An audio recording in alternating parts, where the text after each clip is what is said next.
First, I would request our President, Mrs. Sheila Kakadeji, to give her inaugural address. Sheila ji, over to you. Thank you, Yutika ji.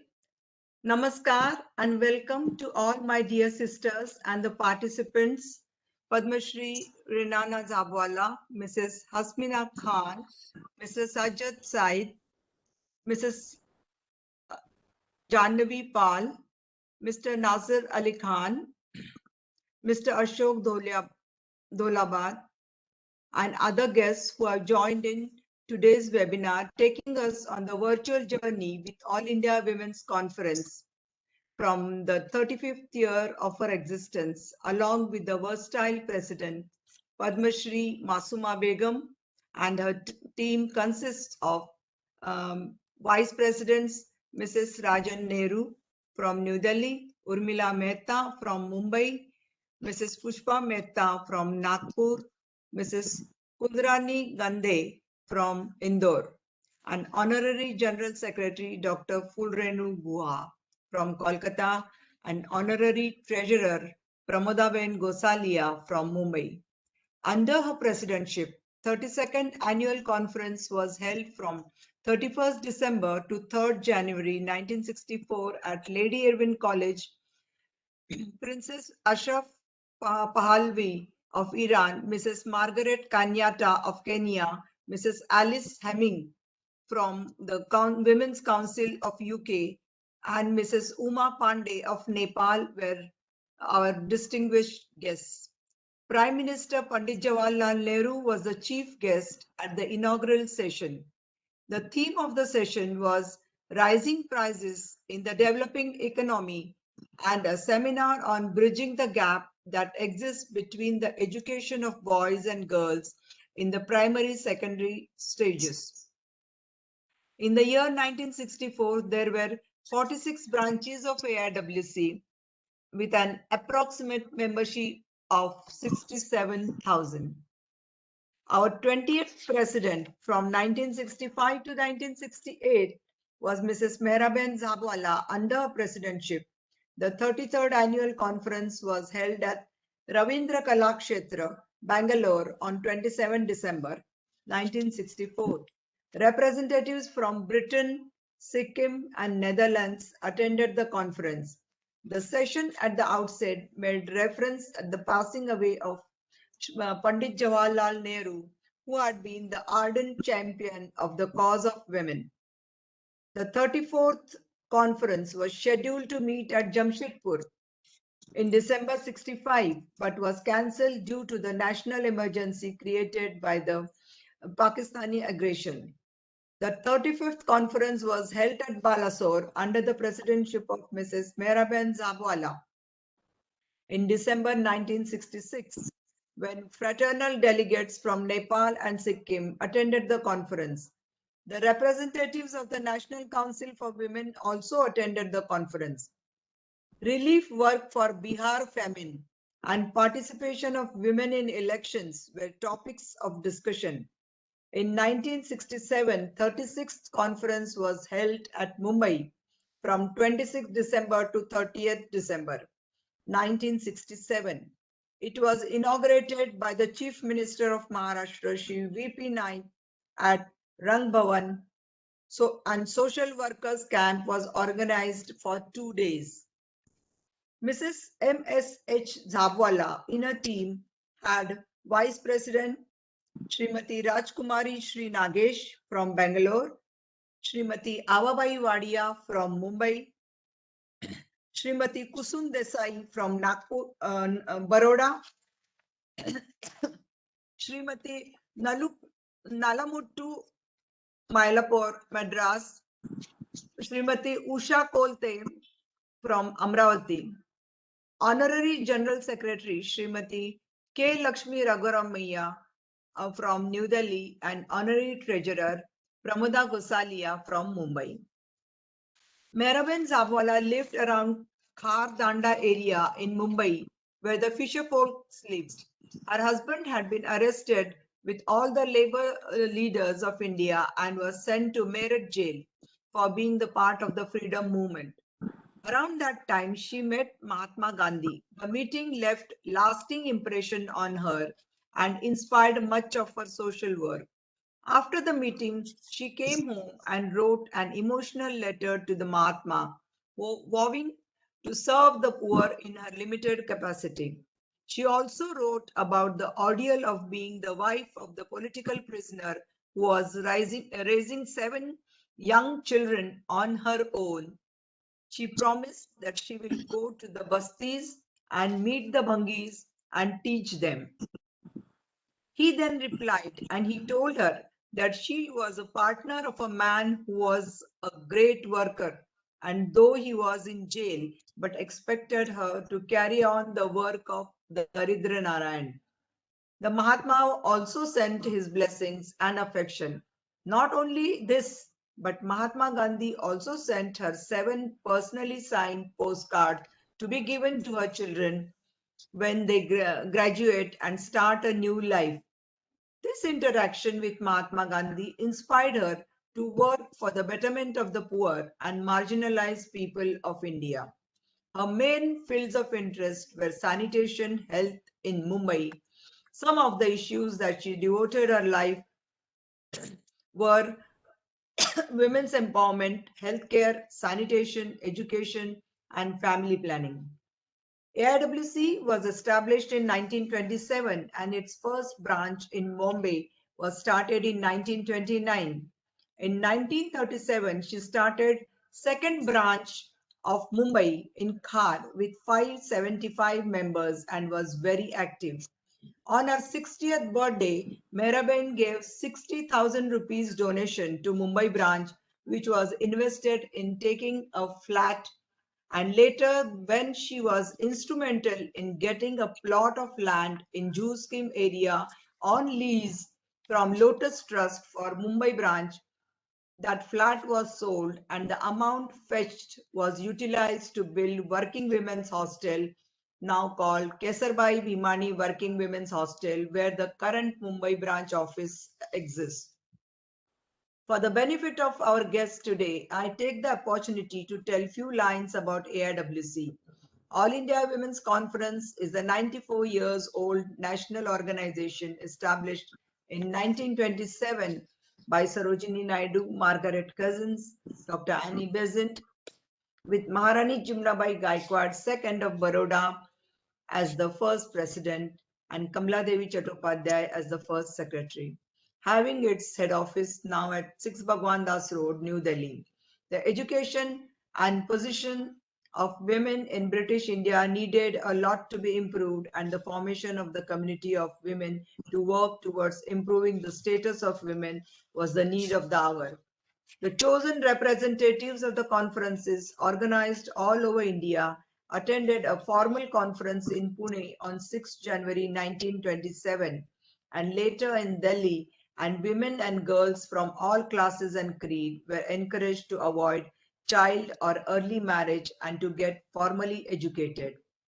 Women of stature such as Viceroy of India, Lady Irwin, Vijayalakshmi Pandit, Rajkumari Amrit Kaur, Srimati Rameshwari Nehru, Lady Ramarao, Maharanis of Bhopal and Travancore, Muthulakshmi Reddy, Hansa Mehta, to name a few, were the stalwarts of this illustrious organization.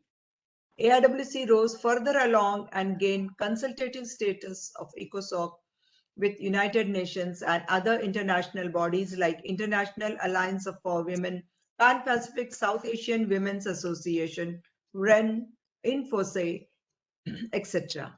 Many institutions like the Lady Irwin College, New Delhi, Cancer Institute, Chennai, Family Planning Association of India, Amrit Kaur Institute for Mentally Challenged Children, Old Age Home at Vrindavan are few among many others pioneered by AIWC, which are now autonomous bodies in India. All India Women's Conference also brought upon many legislative reforms in India, including the Universal Adult Franchise, Hindu Code Bill, Maternity Benefits Act, Sharda Act, etc. AIWC at its own level runs projects and programs implementing the Sustainable Development Goals. Regular crash programs are run in the branches Many branches are running primary schools, working women's hostel, short stay homes for distressed women at 10 branches, and also one at Vrindavan and one at 6 Bhagwan Das Road are run by AIWC head office. Our three trusts for education, health, senior citizens also run separate programs. Programs on communal harmony and peace offered by National Foundation for Communal Harmony are conducted throughout the country with AIWC's vast network of branches numbering around 500 plus and membership around the lakh and plus. Other programs conducted are health checkups, anemia programs, socio-economic programs for empowerment, looking at the need of the hour, lot of awareness programs on gender sensitization, sexual harassment and legal awareness, environment and climate change, renewable energy, water and waste management are conducted on virtual platform. During the pandemic, our branch members spread all over the country extended their helping hand towards the needy in every form. Food, medicine, sanitizers, oxygen cylinders, vaccination support, providing accommodation for medical doctors and paramedicals, etc. AIWC branches have provided counseling to the mentally disturbed in this COVID situation also. Under Environment Protection Program, our branches take up various programs. This is just a bird's eye view of our activities. I express my appreciation and gratitude to our Joint Secretary Supriya Balerao for taking initiative and efforts to present the work of Padma Shri Masuma Begum, our 27th President, and gratitude also to our Secretary General Kuljit Ji Kaur for presenting our 20th President Mehraben Jhabwala. I cannot forget Mr. Parvez Sukeshwala for replying immediately to my appeal requesting for Mrs. Jhabwala's relatives' contacts, which was posted on the Zoroastrian website by my neighbor Mr. Yazdi Tantra from Mumbai. Thanks are due to our library team, Ranjana Sujata, headed by Dr. Yutika Mishraji, member in charge, MCM Library, and technical support by Ritu and Pratibha. Thank you very much, all of you. I'm sure all of you are very eager to listen to each one of the speakers. So now I ask member in charge, Yutika ji, to move forward, and thank you all. Thank you. Thank you so much, Sheila ji. Thank you for your nice words and for enlightening us about all the activities and the personalities that these two ladies were. So let's begin the program now. And we are going to start off with the 27th President, Srimati Masuma Begum ji. She was a Padma Shri awardee, 1974.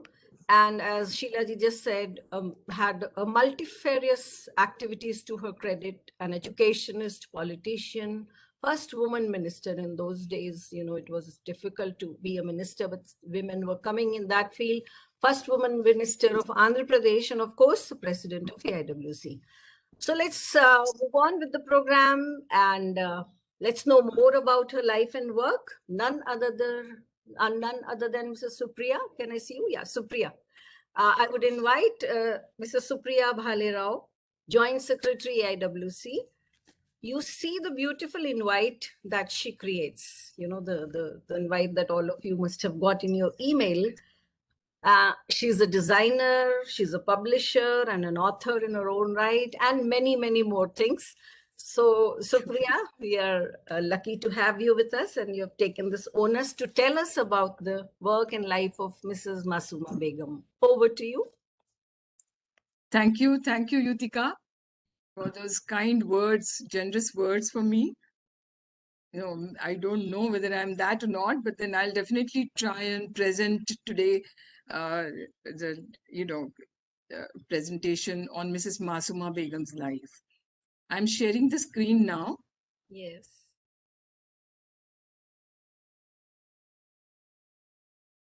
Can you all see it? Yes, please.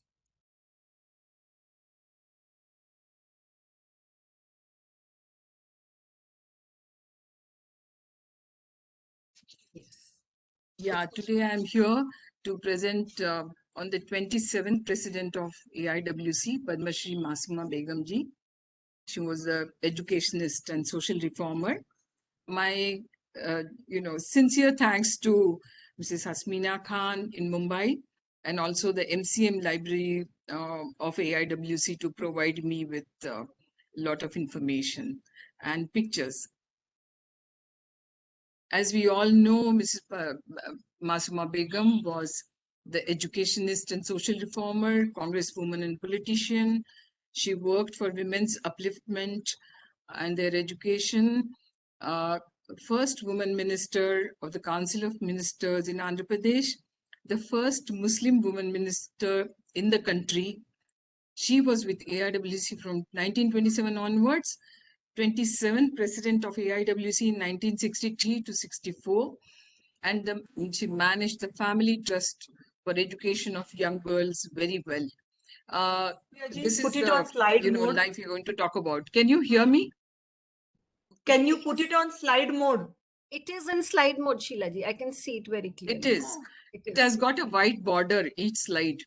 Okay. Shall I show you by escaping? Is this No, the one? Yeah. She has now gone out of the slide mode. Now you can come back. It's very clear. And It's your fine? voice is also, yeah. Can you see it, Sheila ji? Yeah. Now you can? Yeah. You must excuse me, Hasmina, if I'm going to make any mistakes in pronouncing these names and the words, and correct me also. So this is the family life we are looking at of Mrs. Masuma Begum. She was born in Hyderabad on October 7, 1901. Her father, Dr. Karim Khan, Nawab Khadif Jung, a reputed physician of Hyderabad, was qualified from Edinburgh, and the mother, Tayyaba Begum Bilgrami, daughter of Sayyid Hussain Bilgrami, Imad al-Mulk, the first and foremost educationist in Nizam's government, who later became the first Indian member of the Secretary of States for India Council in London. I would like to tell you about Mrs. Tayyaba Begum. Her father I just talked about, and she was the first Muslim woman to, one second.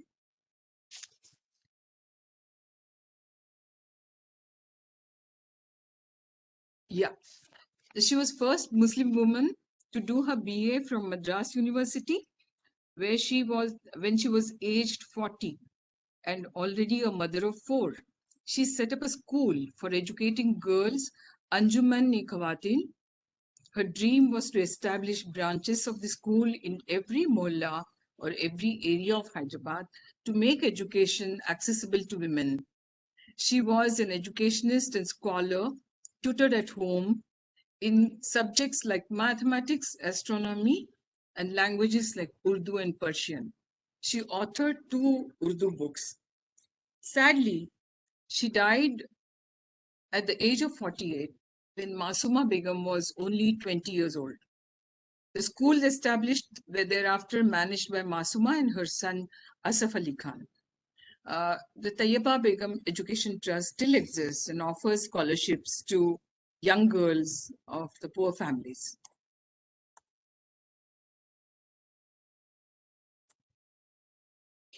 These are the siblings.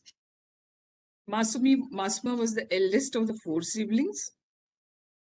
We can see here Saida, Sakina, 2 sisters, and brother Ali. Sister Sakina Begum Rahmatullah assisted her in managing the educational trust. Her younger sister Saida Begum Zahir taught at the Mabibia school, in which has been founded by her mother among a group led by Lady Haidari.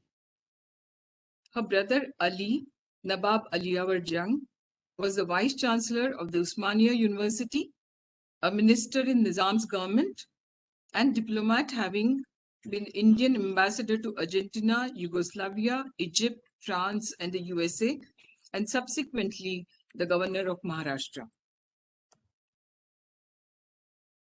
Her education, she completed her school education in Mehboobiya Girls School of Hyderabad. For her next education, she was tutored at home, and she was also given vast training in languages like Persian, Urdu, and French. Her hobbies were playing piano, which she had attained, a considerable proficiency in. When her mother was seriously ill with cancer, Masuma spent time looking after her. Her father, Dr. Karim Khan, who was a busy physician, would send a note to Masuma saying, "Dearest M, look after your mother while I am away." And Masuma would play her mother's favorite music. She loved to read and write, which came handy later when she became a politician, and she often broadcasted talks. Her marriage was in 1921. She married to Professor Hussain Ali Khan, an Oxford graduate, who first taught at the Nizam College in Hyderabad, and upon the inauguration of the Osmania University, was appointed Professor of English and later became Pro-Vice Chancellor of the university. He had one of the finest libraries, personal libraries at home, with 4,500 books, which later were donated to Osmania University by Masuma. Shortly after her marriage in 1921, at the age of 20, Masuma Begum lost her mother, and a year later, her father too. This was a big blow on the family. Being the eldest in her family, she took the responsibility of standing in for both parents and was very much the protective older sister. She was always mindful of her parents' legacy and was determined to keep it alive. Here are the children. Masuma ji had 5 children, 4 sons and 1 daughter. We can see these sons from left to right. They're Nasir, Shahid, Asaf, and Rashid. And in the center, you see the daughter Anis. All of them were well educated and well placed. The eldest, Shahid Ali Khan, was a civil servant, the Indian, subsequently with the United Nations as Deputy Director General of World Intellectual Property Organization. Dr. Anis Hasnain, whose husband, Rear Admiral Zahid Hasnain, was in the Pakistan Navy. Son Asaf Ali Khan, who's father of our Hasmina, who's going to be the speaker today for us, made a career in the corporate world with the Mughal Line and Turner Morrison, and subsequently the Coromandel Fertilizers in Hyderabad. Her surviving son, Mr. Nasir Ali Khan, was a senior executive with Mackinnon and Mackenzie in Mumbai. Rashid Ali Khan, the youngest one, was a well-known Urdu poet and writer. This is the family tree. We can see the parents having 5 children, out of which the first one, Mr. Arjuman, died in childhood. Rest 4 we have learned about, and they have children, and total, I think, Masuma Begum's number of grandchildren is 13. Here we have in the center, Asmina, at the bottom you see, who's the source of the information for this particular presentation. This is the family picture, beautiful family picture.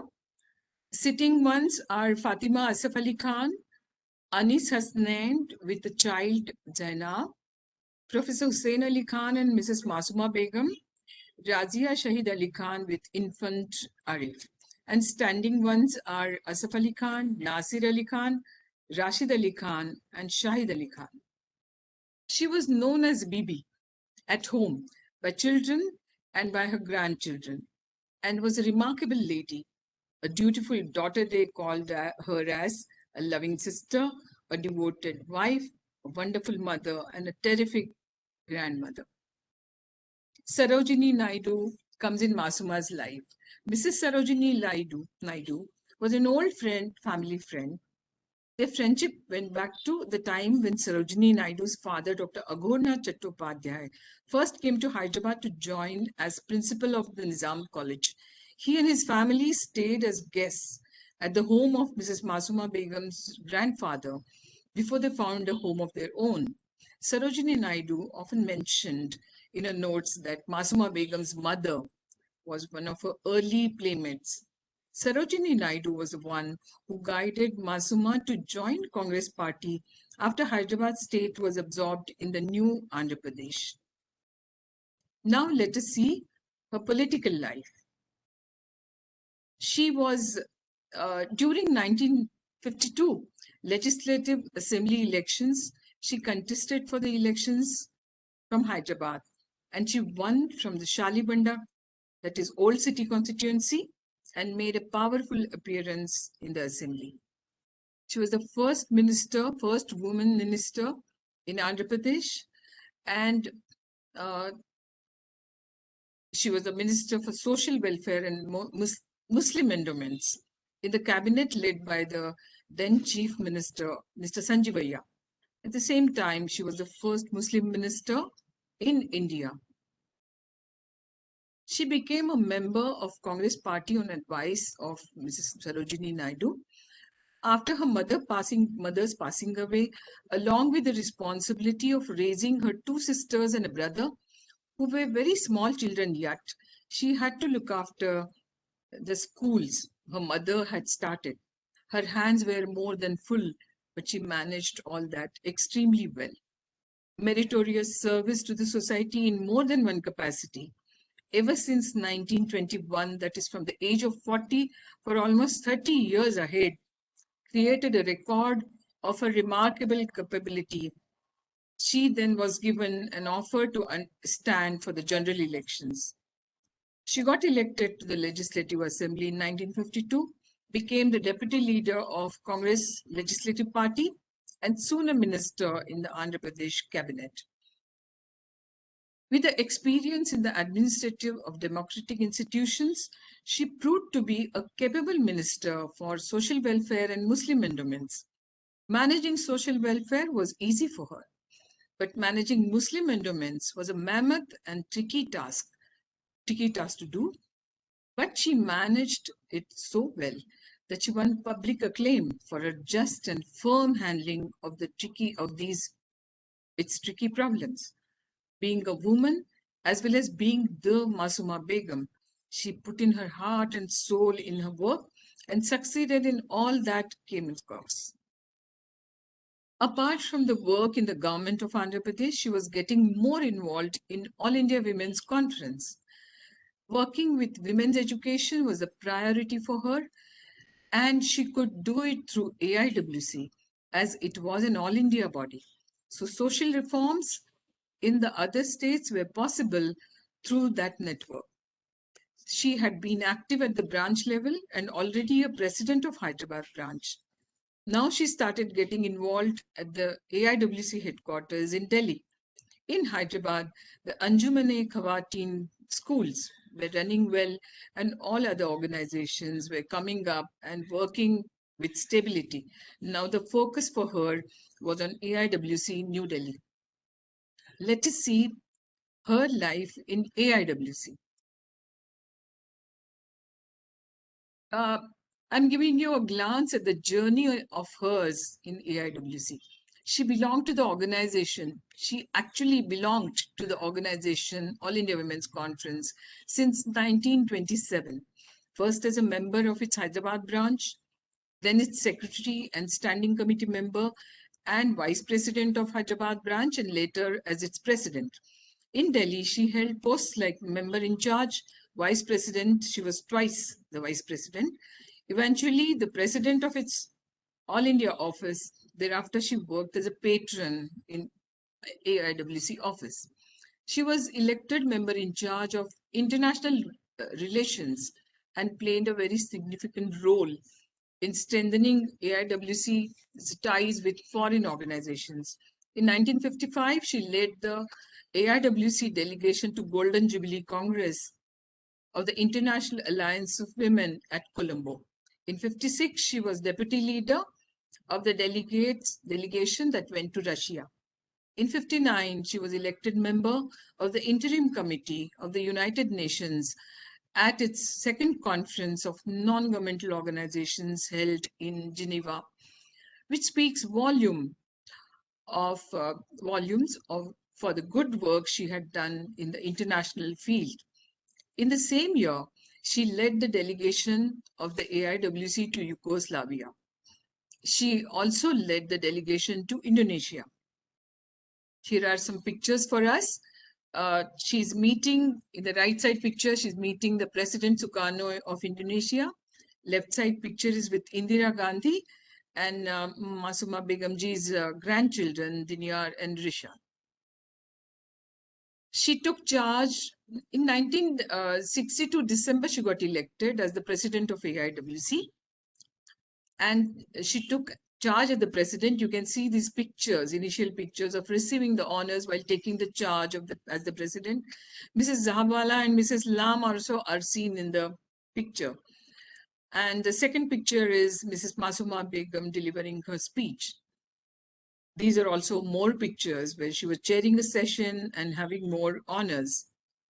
Now let us see the conferences that happened in under her. Sorry.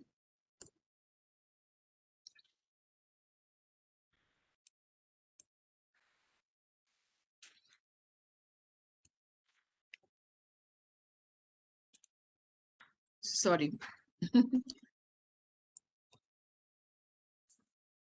The conference, when she was elected in 1962, the conference was planned in Chandigarh, but didn't happen because of Chinese attack.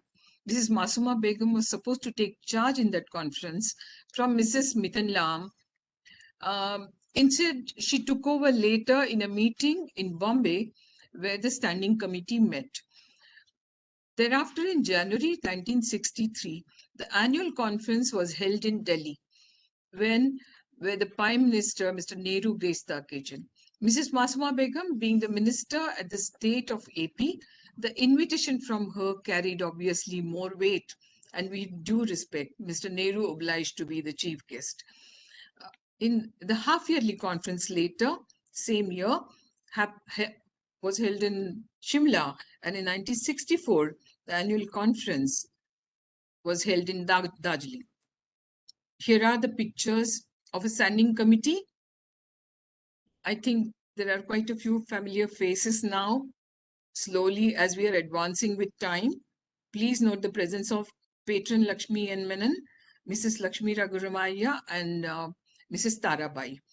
And the right side picture is of the half-yearly meeting in Shimla in June 1963. This is the picture of annual conference in 1964 in Darjeeling. Please note the presence of delegates and Mrs. Masuma Begum, who's sitting in the center, Mrs. Lakshmi Raghuramaya, and Mrs. Tarabai. Such meetings were happening. And here also, you will see the presence of Mrs. Masuma Begum in the center, Patron Lady Ramarao on her right, and Mrs. Patron Raksha Saran on her right. And also, you can see the presence of younger members of Mrs. Ashoka Gupta. There'll be some senior members who will be able to make out some more faces from this picture, which I wouldn't know. Her activities continued, receiving delegates, and then she had taken the delegation to USSR in July 58 as a deputy leader. This was on her mind, and they were toying with this idea of All India Women's Meet. And this materialized after her tenure, 26th of February 1966, at 6 Bhagwan Das Road, New Delhi, at our Delhi office. This is happening, again, this at inauguration ceremony, we can see Kamala Devi Chattopadhyay ji, patron Kamala Devi Chattopadhyay. Next to her is Mrs. Jhabwala. That's it. She was conferred Padma Shri. Masuma Begum ji continued to work relentlessly for women's education and their overall upliftment. Her dedication for the nation and for the women's welfare was matchless. The Government of India honored her with Padma Shri in 1974. Her other work in Hyderabad continued. It is very important. Sorry.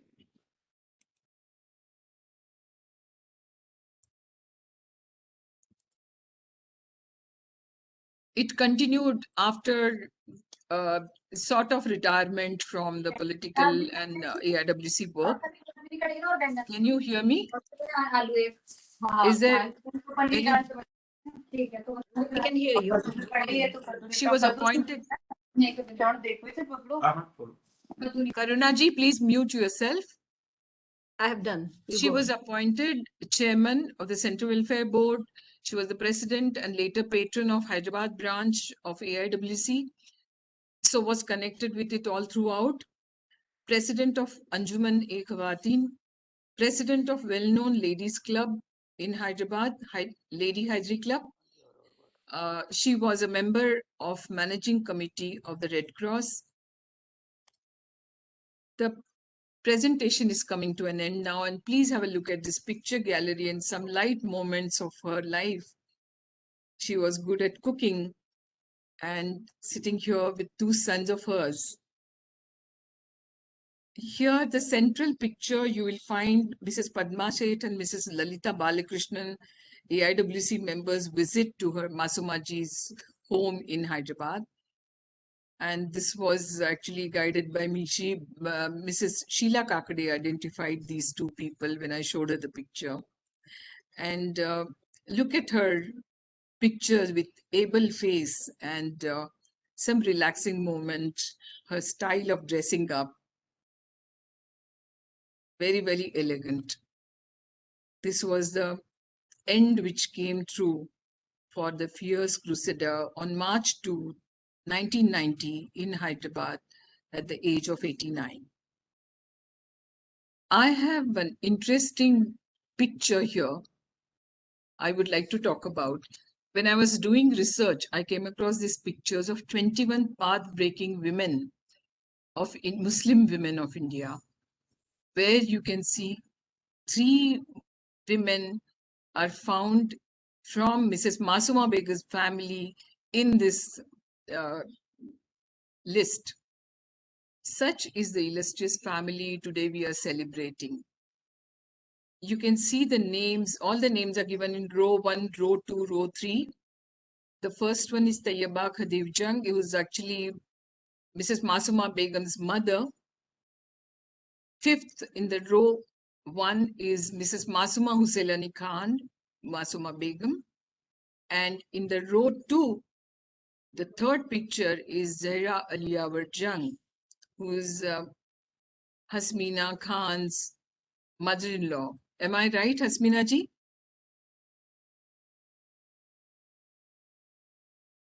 And in the row 3, Sharifa Hamid Ali. She is our past president again from Ahmedabad and Bombay. So this is actually a picture we should, conserve with us. Thank you all. That's all I have to say. Thank you. Thank you so much, Supriya. Indeed, each picture, the whole set is worth conserving. So well made and so well presented. Thank you so much. You have set the ball rolling, and we now know what Srimati Masuma Begum ji and what she did, and her towering personality overall. So let's proceed with the program. And now I would like to welcome our next speaker, Mrs. Hasmina Khanji. You are welcome, ma'am. She is the granddaughter of Mrs. Masuma Begum. Hasmina Khanji is the granddaughter of Mrs. Masuma Begum and daughter of Asif Ali Khan, her second son. Just now, Supriya also told us about this. She did her ISC from Vidyaranya School in Hyderabad in 1974. And thereafter, you graduated from Osmania University in Psychology, English Literature, and Political Science in 1977. You're married to Dr. Mirza Asad Karim Khan, a neurophysician in Mumbai. And you have 2 children, son Ali and daughter Uzra. They're both working in the US. Mrs. Hasmina is worked at Digitron Computers in Mumbai and then at the Concern India Foundation in Mumbai as project coordinator. She's currently Vice President of the National Society for Clean Cities India Children's Complex at an NGO established by her late mother-in-law, Begum Zehra Ali Yavar Jung, in 1971. We just saw the picture of her mother-in-law.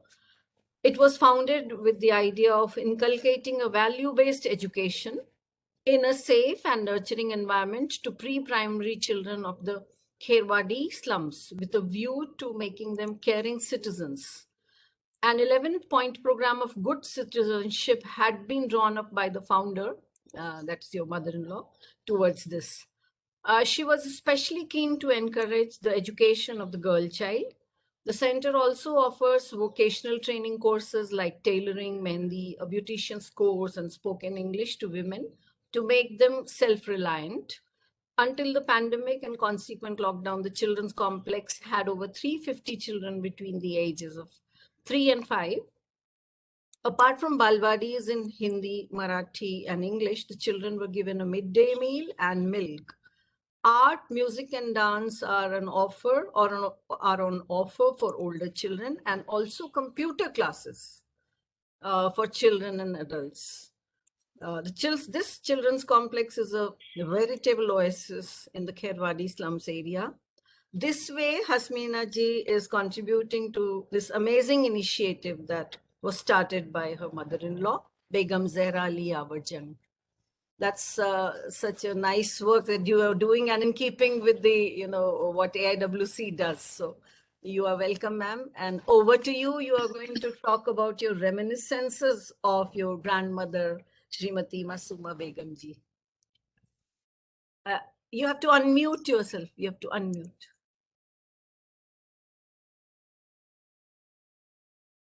Yeah, this is fine. I'm delighted and heartened that the All India Women's Conference is felicitating my grandmother, late grandmother Masuma Begum, who was president in 1963-64. Bibi, as we called her, was an amazing lady and truly admirable in many ways. The qualities I admired in her were her simplicity. She was not one for extravagance and indulgence. Despite her privileged upbringing, she lived a simple and disciplined life with a concern and caring for those less privileged. Her amazing spirit and zest for the moment, she tried to pack in as much as she could, even in her old age. In fact, the phrase "Zindagi na milegi dobara" was very appropriate in her context. She didn't miss a moment and packed in as much as she possibly could in her quiet, unassuming way. There was an occasion when she boarded a train to Calcutta to visit her son. And en route, as she was chatting with fellow passengers, she realized that the train was actually bound for Madras. Unperturbed and unfazed by this, she said, "Never mind, I'll be able to visit my grandson who's in Madras at college." And she sure did. My brother received an early morning call to say she was there. She took things in her stride and made the best of whatever could be done. She was extremely sporting. Well into her 70s, I recall she participated in a fancy dress event at the Lady Hadri Club, where she went dressed as a gypsy with her long hair braided in plaits. She was fascinated by news and happenings all over the world and had a remarkable capacity for friendship and nurtured those friendships over the years. Her ability to straddle so many things all at once. She was a wonderful mother and a terrific grandmother who related to all of us grandchildren with such ease. There were 13 of us. Whether it was a game of Chinese checkers or cards or just a chat, she would spoil us with her gajar ka halwa and ananas ka meetha. Her trademark korma was subsequently referred to as Bibi ka korma. She would always bring back a souvenir for us from her trips away on work, and we eagerly looked forward to those postcards when she was abroad. she would invariably send the picture of the hotel she stayed at and mark the location of her room. Her sense of duty. When there was an issue of having to close down the school that was set up by her mother, owing to difficulties in finding suitable premises, she said to my father, "With what face shall I answer my mother? Main mamma ko kya muh dikhaungi?" When she herself was unwell one time and urged by her children not to attend a friend's funeral, I recall she went ahead to be with the bereaved family, to comfort them, and said it's very important to be supportive in someone's happiness and, more importantly, in their grief. She was deeply religious and said her prayers regularly, but her faith was very private and she never made a show of it. It was said that Masuma Begum managed successfully to do deen and dunya. We all recall how she was the first person to wish us on our birthdays, invariably at the crack of dawn. A cousin of hers had once commented that he didn't know when it was his birthday until he received a cheery early morning call from his Masumappa. I consider myself privileged to have been inspired by these ladies, Tayyiba Begum, my great-grandmother, Masuma Begum, my grandmother, and Begum Zehra Ali Awarjung, my mother-in-law, and by their spirit of giving back to society and the emphasis on educating the girl child. They all also believed that there's so much good that needs to be done, and that one must try and make a difference in whatever way one can. I'm currently involved in an NGO in Mumbai, the National Society for Clean Cities, set up by my mother-in-law, Begum Zehra Ali Awarjung, which offers pre-primary education to children between the ages of 3 and 5 from the neighboring Kherwadi slums, as Yutika ji mentioned kindly in the introduction. I'm grateful to my grandmother for having paved the way and set an example which she has left, and she's really left a deep and lasting impression on all of us. Thank you once again for giving us this opportunity of honoring and reliving her memories. And my special thanks to Mrs. Supriya Bhale Rao for her efforts at putting this together so meticulously. Thank you.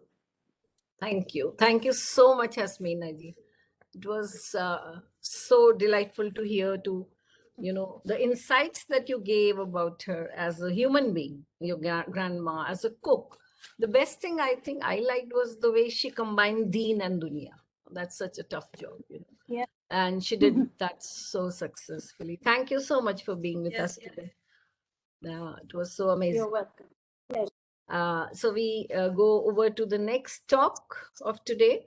I would now welcome Mr. Sajjad Shahid ji. Sheila ji, you want to say? Yeah, I wanted to say 1 minute, one thing to Hasmeena ji. I'm aware of the school running at Kherwadi. Okay, that's nice. Yes. I'm from Mumbai. I'm aware of your grandfather's work also. Okay. Ali Awarjung. That was my father-in-law. Yeah, father-in-law, sorry. Oh. That is a lot of social work there, which we also at AIWC do. So that was such a nice input, Sheila ji. So I welcome Mr. Sajjad Shahid ji. I've heard that he's a historian, but in his profile it's written he is a civil engineer. That's so interesting to hear, sir.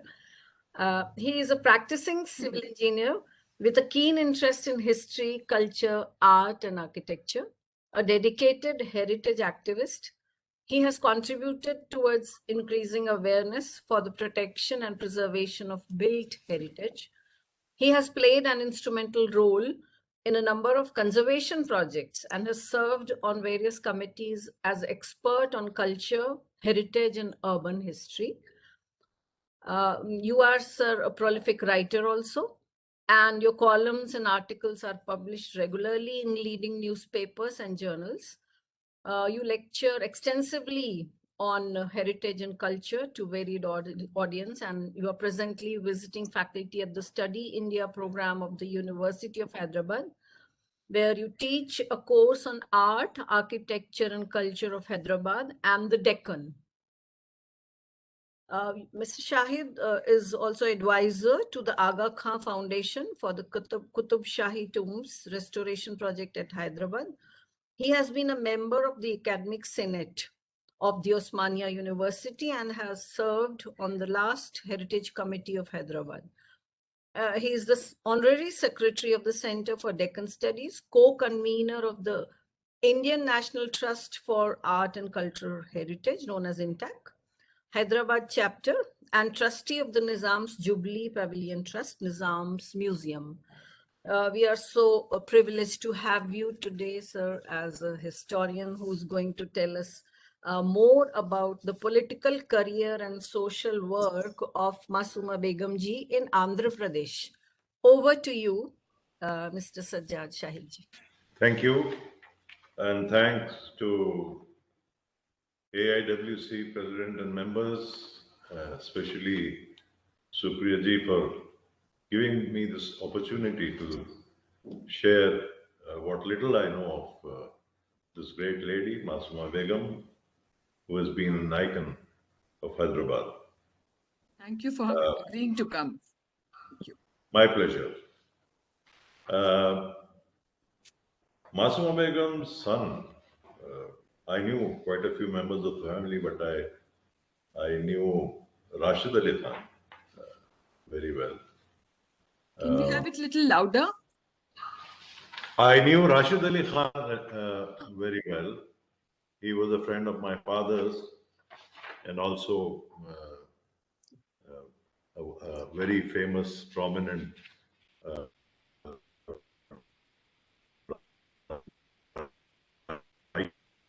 writer, poet, Hyderabad. He had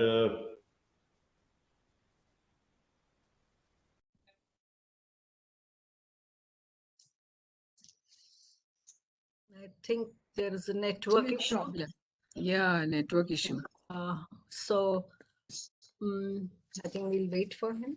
Maybe give a moment.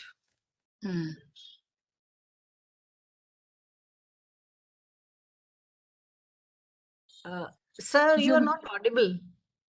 You're muted. Yeah. Rashid Ali Khan, the poem he wrote on his father has become a classic in the annals of Urdu literature. I quote one stanza of that, which is quoted very often and is representative of what we feel about that entire generation. He says, "Aapki maut ek daur ka mit jana hai, ek tehzeeb ka meyaar gaya aapke saath. वो शराफत, वो सदाकत, वो मोहब्बत, वो खुलूस आपके दौर का किरदार गया आपके साथ." I have tried to translate this with apologies. Your death marks the end of an era. The ethos of a culture has departed with you. Decency, honesty, love, and affection, defining traits of your generation, have departed with you. This was written for Hussain Ali Khan, but it is true for the entire generation, and I think it's very appropriate for Masuma ji.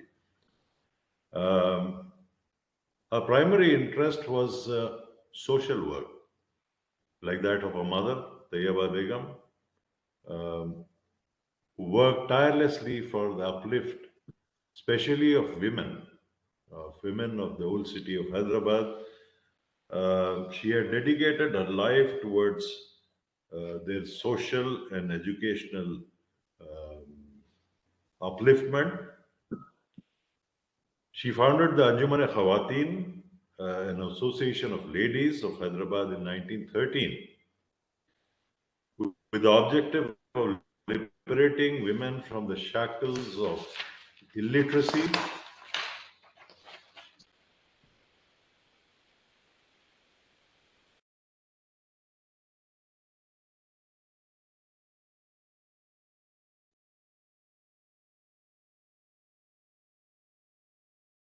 is again an issue of internet.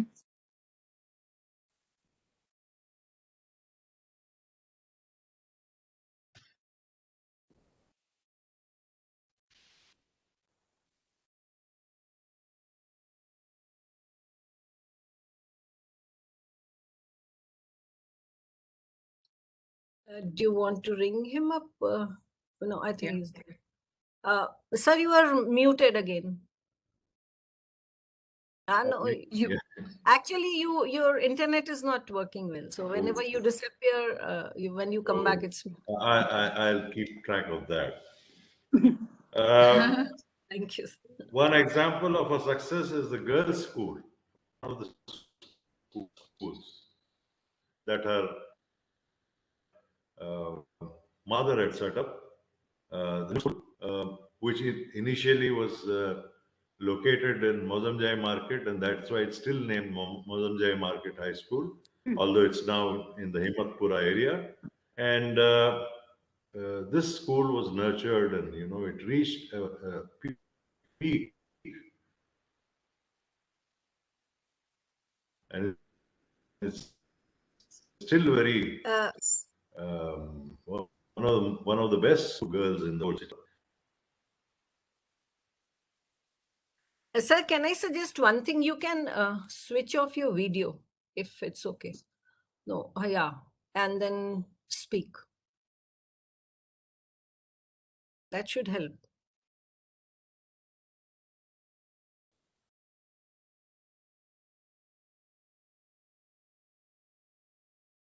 You, sir, again, sir, one thing you can do, you can switch off your video so that we can hear you better. Yeah. Now you are unmuted. Yeah, that now it's better. Yeah. You can switch off. Masuma Begum was a reluctant politician, to say the least. According to her own admission, the role was thrust upon her, and she tried her best to persuade her peers to reconsider the decision of fielding her as a Congress candidate during the first ever elections of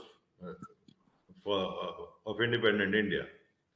Adding to her concern was the choice of constituency, which made it necessary for her to canvass in the heart of the old city of Hyderabad, an area where women were still largely confined to the home and observed strict parda.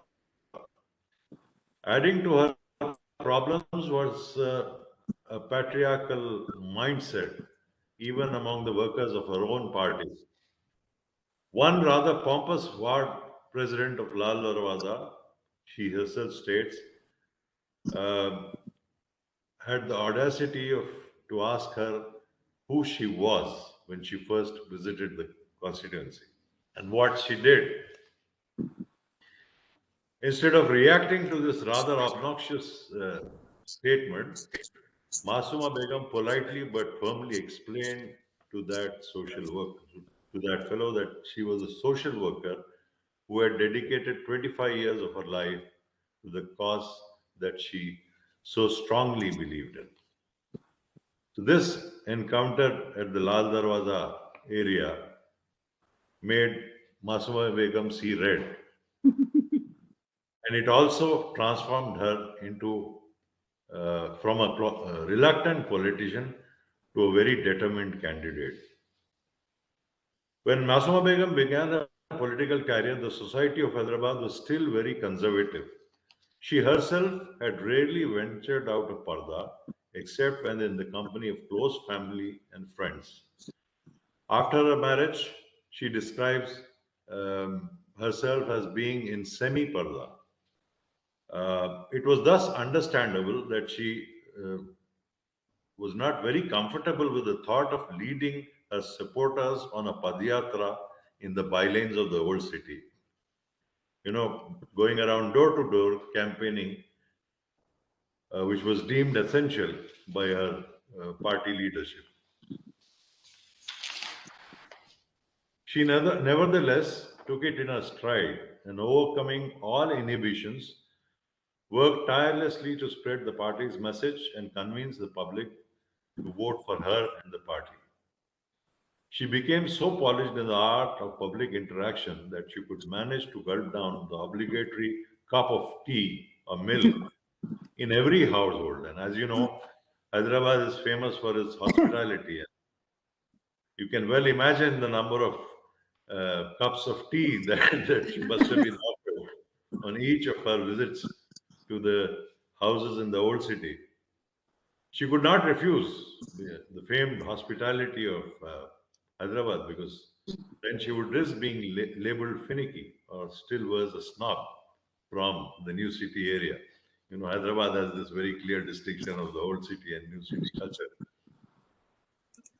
Well, the 1952 elections were the first in which the people of Hyderabad, then still the state of Hyderabad, exercised their right to choose the leadership which would govern them.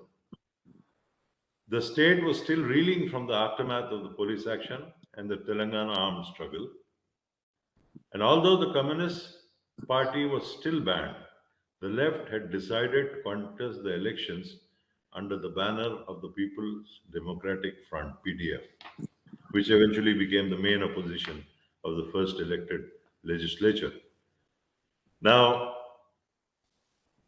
opposing Masuma Begum for the Shalibanda seat was an old family friend and her husband's student, the famous poet of Hyderabad, Begum Muhyiddin. He was one of the most popular personalities of his time and still continues to be a favorite of the people of Hyderabad. Some of you might remember him as the person who wrote those beautiful songs, and as it is,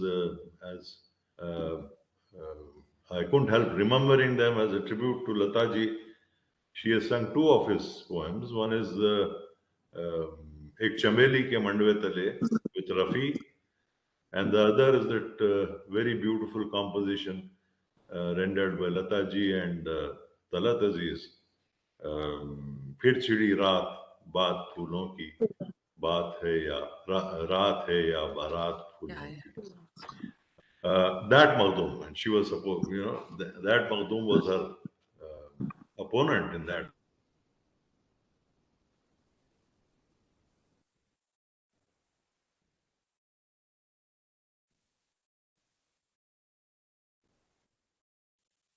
So sad. Again, there's, I think, internet issue. Should be okay. Let's give him 1 minute. I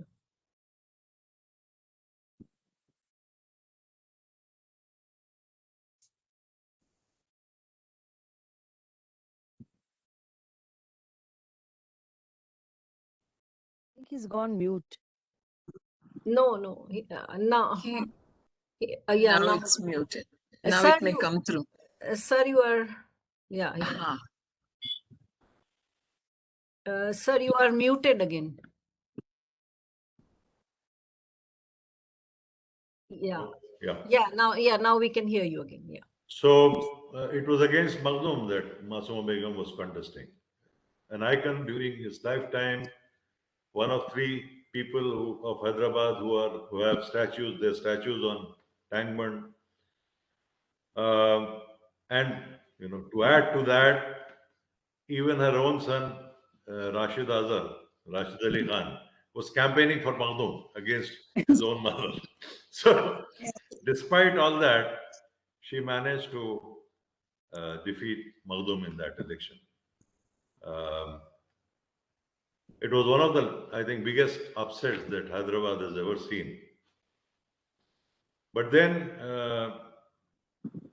she claimed that she had saved this seat, this Hyderabad seat, from going to the communists. She repeated her performance by winning the Pathargatti seat, which was the next election in 1957, where she defeated again another PDF candidate, a very leading journalist, Akhtar Hassan, who incidentally happens to be happened to be the uncle of Shabana Azmi. So he also lost against Masuma Begum. Eventually, the final, you know, when there was reorganization of state, and there was another election in 1962 when the second term ended. She contested again, but this time lost to Sultan Salahuddin Owaisi of the Majlis-e-Ittihad al-Muslimin. She was named Social Welfare and Muslim Endowment or Waqf Minister and served as the deputy leader of the Congress Legislative Party, and of her immense contributions to society, primarily as a social worker. Masuma Begum was honored with a Padma Shri by the Government of India in 1974. The 1962 elections, Owaisi won a landslide victory, and with that, this Congress and left tussle of the old city came to an end, and old city politics has never been the same ever since. Those were times when decent people fought election. There were limits set. There were no personal attacks that I know of. And as I told you, Makhdoom was a ghar ka admi for Masuma Begum because he was a close friend of Rashid Azhar, the senior to him, and a student, a very favorite student of Professor Hussain Ali Khan. So eventually, I think after the 62 election, Masuma Begum realized that the times had changed. It was no longer her cup of tea. She decided to call it a day and retired from active politics. But she continued to devote her time to the causes which were dearest to her, the social work, the schools, the upliftment of women, all that till the very end. I thank AIWC for giving me this opportunity. My tribute to Masuma Begum would be a couplet of Mir. बातें हमारी याद रहें, फिर बातें न ऐसी सुनिएगा, पढ़ते किसी को सुनिएगा, तो देर तलक sir धुनिएगा. I think it's a great way of reminding society. Of course, you're doing it for your own organization, but society at large has to be reminded that we cannot forget and we have to renew our knowledge. The coming generations have to be told about these great icons who played such a decisive role in shaping society and in bringing, happiness, relief, and support, giving support to those who were not in a position to make do by themselves. So that is the great achievement of Masuma Begum. I thank you all once again. Thank you. Thank you so much. Thank you. Thank you so much, Mr. Sajjad Shahidji, for your well punctuated with shairi talk. It was so good to hear. Yeah, it was. I mean, I just felt you could give us more of the shairi. Maybe some other day we'll call you only. Yeah. Now that you are on our hit list, we won't leave you. So thank you for accepting our invitation. And the best part is how Masuma ji, negotiated with the intricacies of the political life, which she reluctantly adopted. And that was one of the best part. It also reminds me of Kamala Devi Chattopadhyay. She was initially also very reluctant. And when Sarojini Naidu literally pushed her on stage, she said, no, you have to go and get yourself elected. And although she lost, but again, I can see women coming up in politics, and I think they're still struggling to come. We have very less representation in politics. There's something wrong with politics, and women need to change that. With those words, yeah. I agree with you, madam. Yeah. I agree and endorse your views. Absolutely. Yeah, true. Thank you, sir. Thank you. Thank you. Yeah. So we now proceed with the program, and we have a short clip, a recording Yes. of the 93-year-old son of Mrs. Masuma Begum, Mr. Nasir Ali Khan from Mumbai. He has, I'll share the clip. He has sent us his recording. We are thankful for that. And I hope you are able to see this. Just let me know.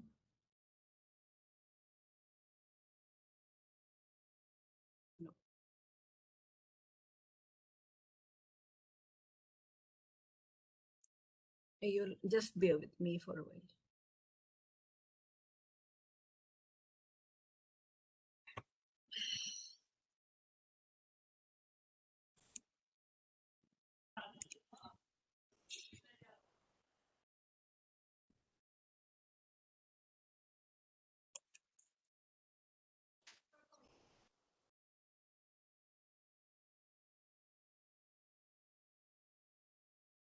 Oh. Can you see anything? Oh, no. No, we can see your screen, Now? desktop. Yeah. Now? Yeah? Now Yes, we yes. can see it. Yeah. I'll just play the video. My mother, Masuma Begum, was chairman of the local social welfare board in Hyderabad.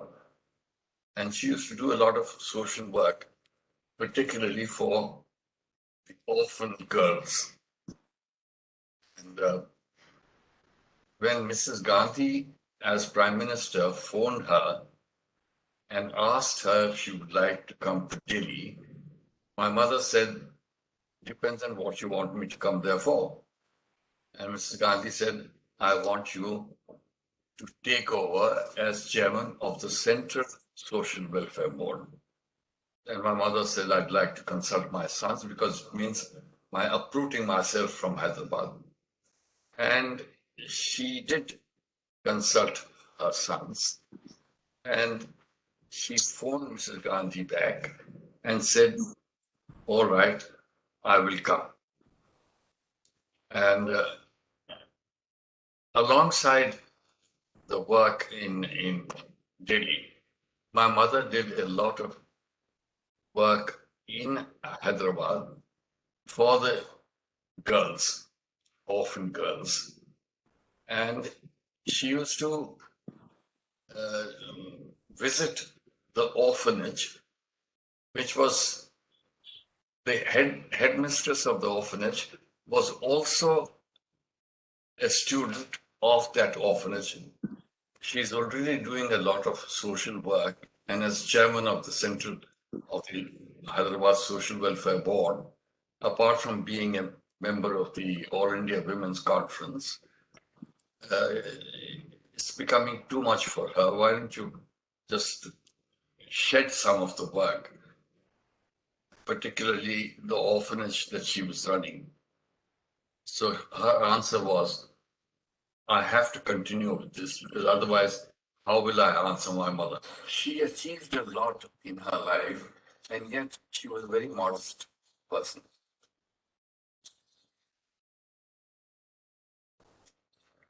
She used to go out very early in the morning for electioneering work and come back late in the evening. And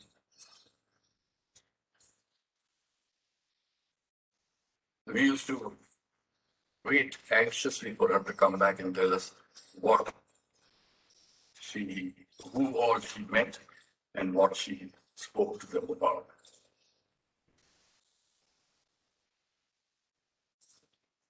She used to run these orphanages and she used to set exam papers for them and then correct the papers and used to go there for an annual function and was received with great fanfare and respect. She went to Mangudia Girls' School, and which was a private school. And she not only did very well in all the subjects that she was learning, but she also was good at sports, such as athletics and tennis.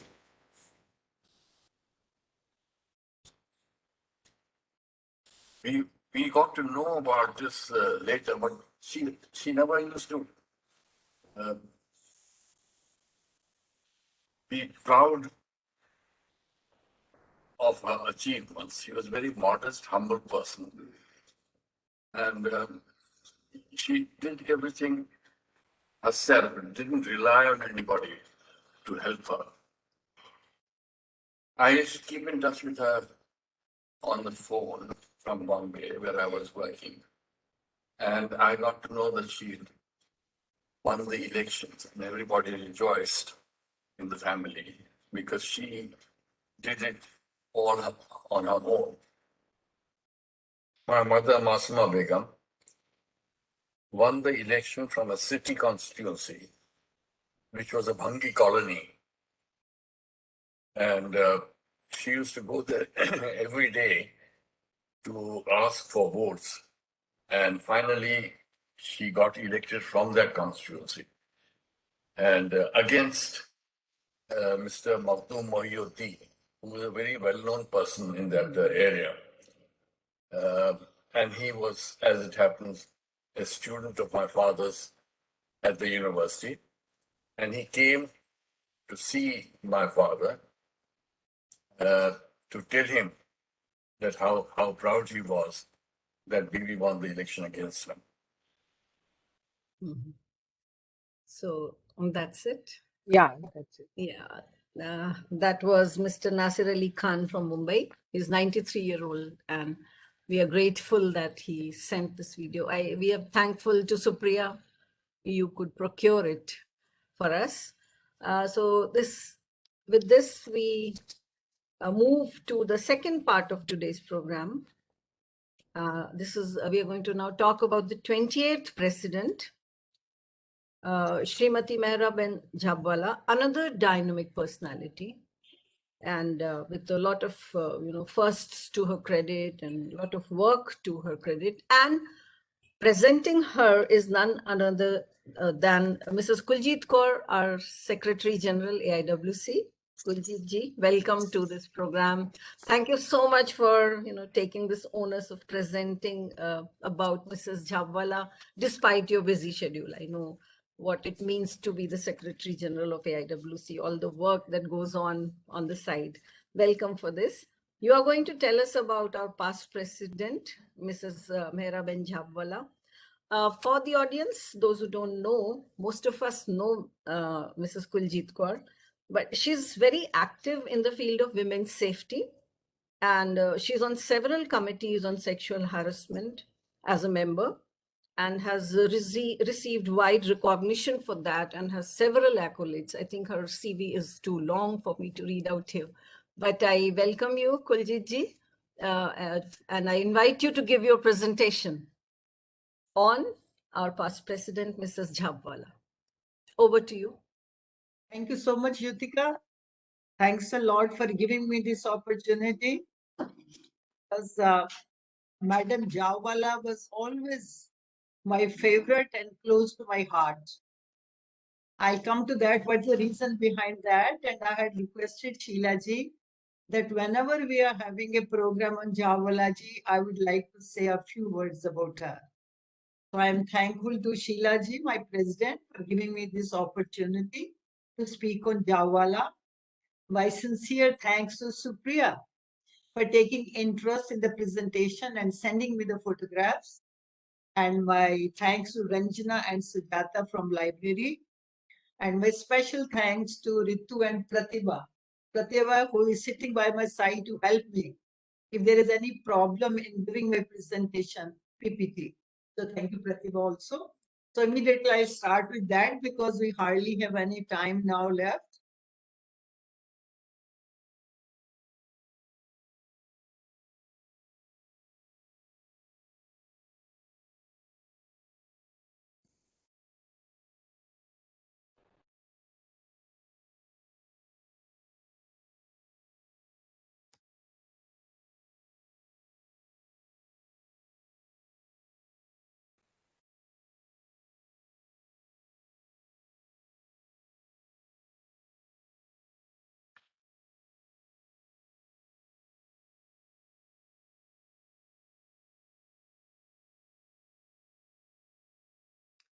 So we are going to talk about MSH Jhabwala, who was the president of AIWC from 1964 to 1968. There are so many aspects of her life, but I would like to deal with the few one only. Her work as president and Jhabwala as a person. So this is a photograph which is very close to my heart. The background of this photograph is that in 2016, 2017, it was decided in AIWC to write about the presidents of AIWC. And we have a general, quarterly general called Roshni. So I had the opportunity to write about Madam Jhabwala at that time. And I was looking after our most prestigious project, Bapnughar also, which is for the distressed women. So while writing about her life, I came to know that she was the one who started with this project of Bapnughar, a project for the distressed women.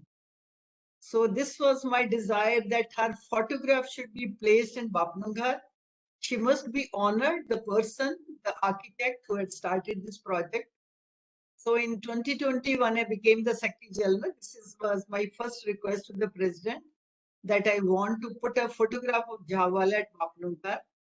So she immediately agreed and arranged for lovely photographs. Of course, Jhabwala was a very beautiful lady. All her photographs are very impressive. But we selected this photograph, and in September 2020, we placed this photograph to pay her homage in her honor, to pay her tribute. We have placed this photograph at Bapnughar. So this is the recent latest activity about Jhabwala ji. So you can see the photograph also over here. This is the photograph, and this is Sheila ji standing. These are all the members, those who are working in Bapnughar. And this is a treasurer and the staff member of Bapnughar.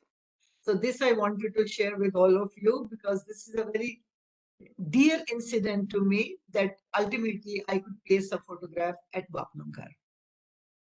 Now, Mrs. Mehraban Jhabwala is one among many unknown or little known people whose names are missing from history books. Just now, it was said that we should more talk about the stalwarts of our history, the person who have devoted themselves for the freedom struggle, for the upliftment of society. She was one of those, though very little known, whose works were nation building at different levels and in different spheres remains unrecognized. But with great difficulty, we could find out certain things which I'm going to present in front of you. Today, AIWC pays tribute to one such stalwart, one of our tallest presidents, Mehraban Jhabwala. Her contribution to the women's movement that first emerged in an early quarter of the 20th century is second to none. All our presidents, they have been very active in women's movement, in freedom movement, in the Constituent Assembly, and Mehraban was also one amongst those. She was a dedicated organizer and advocate of women's rights. She was the president of All India Women's Conference from 1964 to 1968. This is her photograph with Morarji Desai and other members. She is addressing over here. He was president for 2 terms. Normally, the president used to be for 1 term only.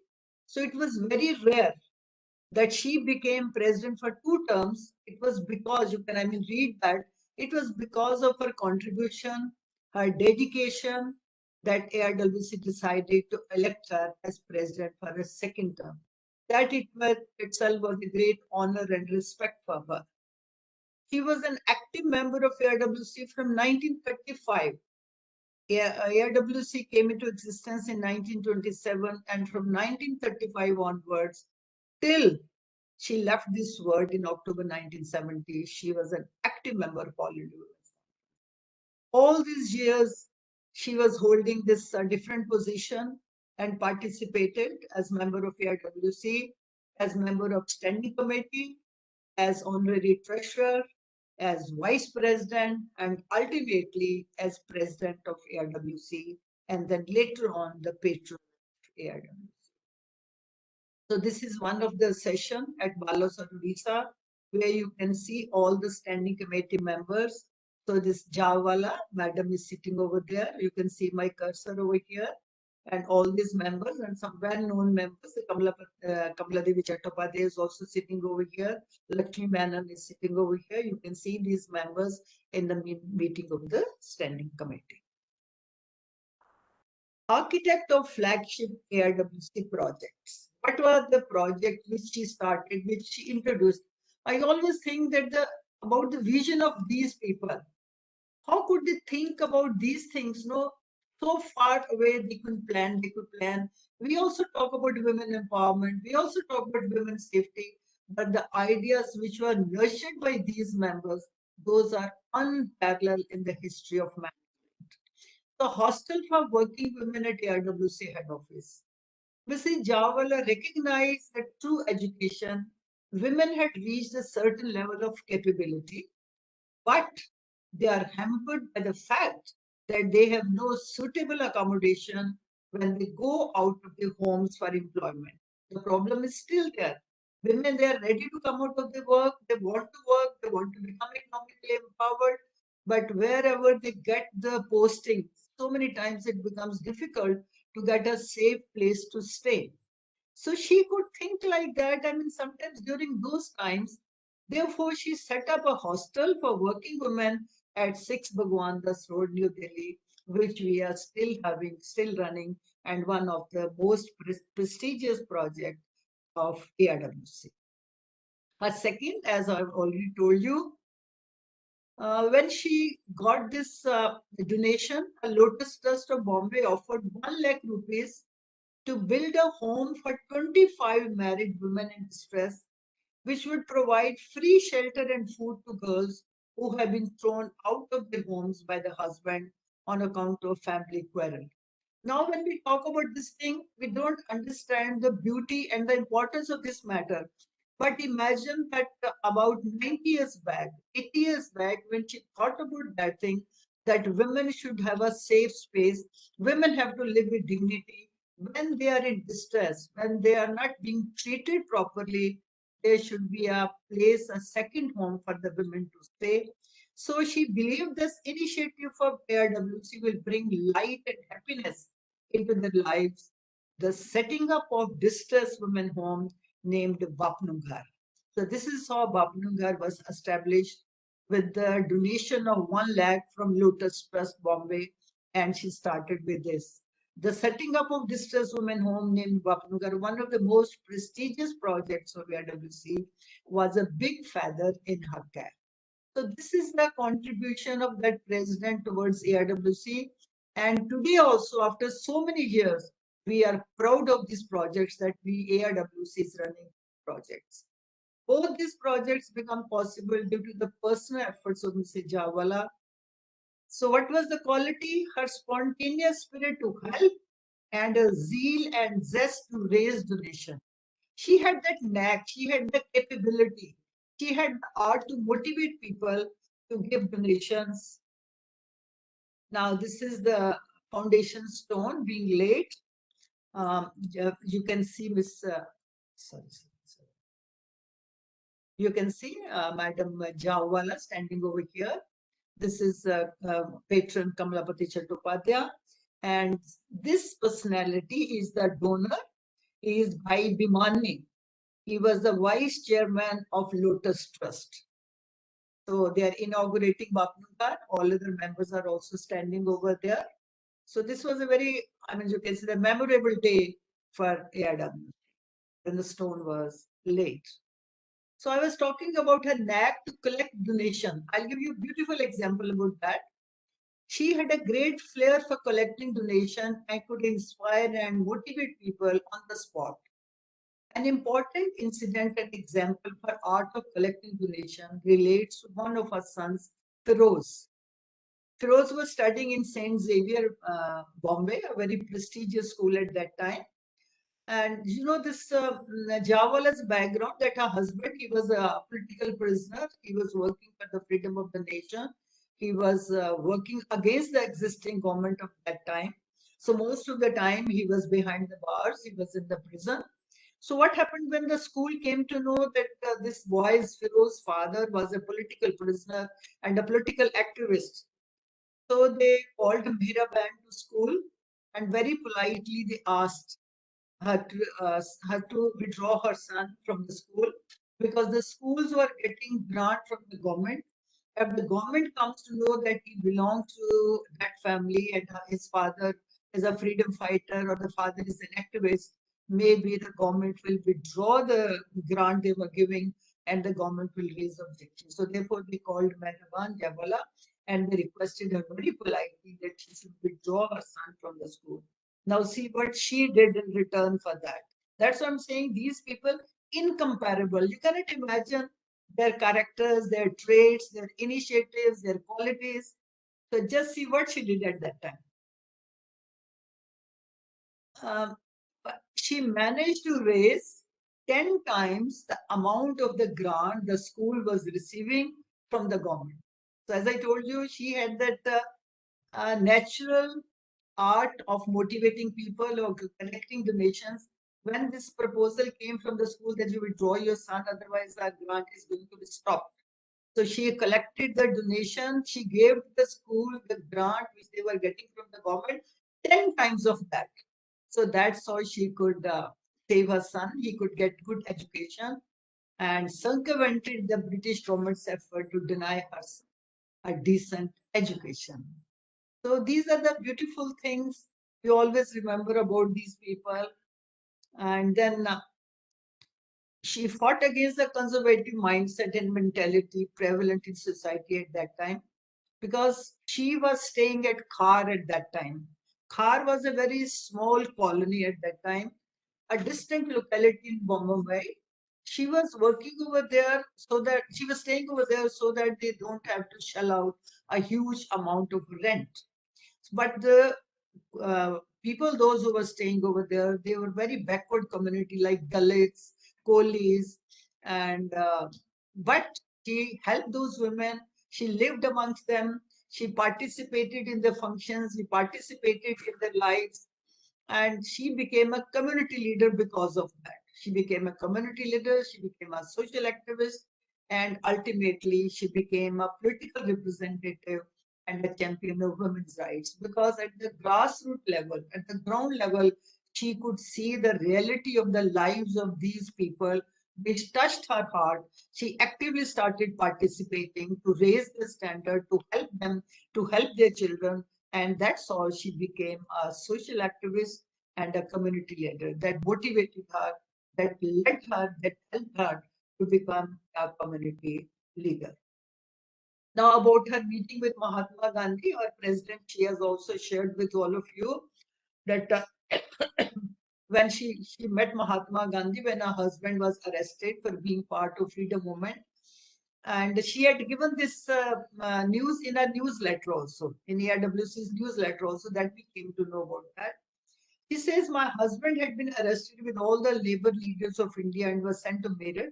I was very uneasy at Khar and attended Mahatma Gandhi's meeting to seek comfort and advice from the sagacious leader of people. I was highly impressed by the simplicity and cleanliness embodied by Mahatma Gandhi. After the meeting, she came home and wrote an emotional letter to Mahatma Gandhi to serve the poor in limited capacity. So Mahatma Gandhi ji also sent his blessings to her, and he sent 7 cards which were signed by him. So he requested her to give those cards one by one to her 7 children when they graduate. So this interaction with Mahatma Gandhi, that actually motivated her to come out of that community, to come out of her house, to work among the society, and ultimately to contribute towards the national and the international activities. She had to face it. I mean, she was, how she became like that because all through she was facing the challenges. Right from her young age, when her parents opposed about her marriage, and when she got married, and she got children, she was staying at such a place. Husband was a political activist. She had 7 children. All the time she had to take care of the children in absence of her husband, and how the government used to harass her because her husband was a political activist. But she didn't leave her work. She continued to work to the basti to meet the Dalits and teach them. So this is the photograph. It was sent by Supriya. You can see Jhabwala is sitting over here. This is her sister, and this is her husband. And this is Firoz, the one who was studying at St. Xavier at that time. And this is also one of the sons also. And actually, there is the youngest one. He wasn't born yet. So this is, these are the daughters. This is Awa, Parin, and Franny. Sitting over there, family photograph. Very lovely photograph, and that shows how close all of them were. Looking very nice. Lovely photo. So when she was working in Khar, the first branch she started was in Khar only, AIWC branch, with 575 members. And the area in which she contributed the maximum was the area of health. She developed a special interest for that because she was taking care of the children also. Most of the time who they were sick, she was taking care of the children of the Dalits. She was taking care of the children, those who are living in that community and in that area. Her interest in the health field was due to personal experience of working in Khar and also her own 7 children when her husband is a political activist was in jail most of the time. At AIWC, she started working in the health field with complete focus. It was part of Village Mobile Van Committee at AIWC. Till recently, we used to run these mobile vans in Delhi also and in Bombay also. She would help in taking people to hospitals, get the medicines, get their treatments also. And throughout, she'll sit in the van and ambulance and take care of those people and take them to the hospitals. Personally, she would attend to them. She herself would do everything to help people, really poor people, to get medical treatment and medicine when they were ill. So she also worked on setting up an eye hospital and was member of SKIPO committee for 15 years. So these are the members of SKIPO committee. And you can see Jhabwala standing over here. All those people, this is the health van in which he used to take the patients, take care of them, give them medicines, and take them for the treatment. This is, she's having a meeting with the friends. When she became the president of AIWC, she called upon women to dedicate themselves to vigilance work and organize public opinion against antisocial elements. Now, what were the antisocial elements at that time? She inspired young people all around, traveled to branches of AIWC, had a way of connecting with the men, discussing their day-to-day life, inspiring them to do something for the community. And to the newlywed girls, she trained them how to write the minutes of the meetings and how to prepare the drafts. Now, what were the antisocial elements I was talking about? She stressed the need for women of India to develop a spirit of consciousness. Be aware, be conscious what's happening in the society, what's happening around. At a time of illegal hoarding of food stocks by some sections who were greedy. That was the, you can say, the critical anti-social element, because during that war time, we had faced a war with Pakistan, and the greedy people, what they were doing, they were hoarding the foods so that the food becomes expensive in the market and people they suffer. So she felt it very bad, and she said that laxity had cracked into a national character, which was responsible for the desire for easy money and for easy profit. It touched our heart that why people are behaving like that, why we have lost our character, why the national character is no more existing, that we are giving more importance to money and for easy profit. So what she did, therefore we need men and women to be honest, fearless and bold and ready to wage war against evil practices and anti-social. So she appealed to the members of AIWC. She requested them to come forward at the front line, and you can prove to the country that when women come in the society, when women come in the forefront, when the women become active, they are always above these small practices. They don't go after the greed of money. They are more honest and more upright. So that's why it is required that women should become more active. Women should participate in the building of the nation. So this is the international level she is addressing. She was a president who inspired confidence in the public, and the respect she received from at the international level was a tribute to her working and the working of AIWC. She believed that if India wanted to continue a democratic way of life, the first step is to see that everyone had enough to eat. That again, we are talking about the stock hoarding, food hoarding, and she believed that India had enough food, but the distribution should be so that everyone should have enough to eat. Because terrible is the lot of the poor, because she had seen those poor people from very close, whose lives are a daily struggle for bare necessities for their families. You can see that what type of person she was. All these things touched her heart. She was very sensitive to the poor, and she thought about the poor people, how to help the poor people so that they can lead a good family life. She believed firmly, for that she believed in family planning. All our presidents, they believed in family planning, because the smaller family you have, the good bringing up the parents can give to the children. So she said birth control and wanted women to work with missionaries, because that was very close to her. Family planning, that was a step which will improve the society, which will improve the standard of living, which will help in children getting the proper education. Our belief was that members should understand the gravity of controlling the population.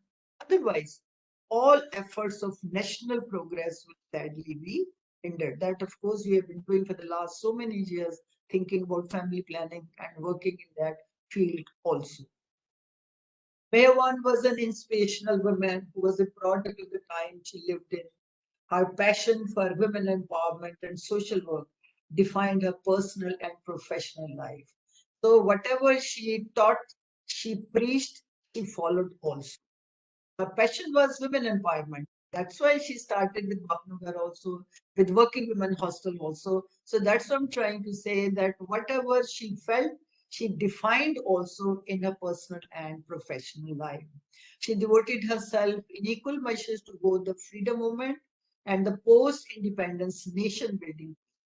Most of our presidents, they have worked for the freedom also, and after that for the progress of the nation also. The other day we had discussed that how our members of AIWC, they were participating in the Constituent Assembly also. They were part of Constituent Assembly when the Constitution was being prepared. She was a strong-willed, because in the absence of her husband, she could take care of her children, at the same time take care of the people around in the society. Idealistic and astute, she made considerable contribution to the cause of the nascent women's movement in the nation during her time, because women's movement had just started.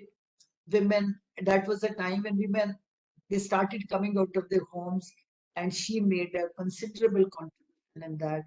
Her work at All India Women's Conference served as an example for other women leaders and worthy of emulation. Whatever she has done, the way she has done, the way she has handled herself, it is an example for all the members of AIWC, those who are present and those who are likely to and join AIWC in future also. So this is what I was trying to say. Thank you so much. There is so much about her, but there's hardly any time to say all these things. So thank you so much for listening to me patiently.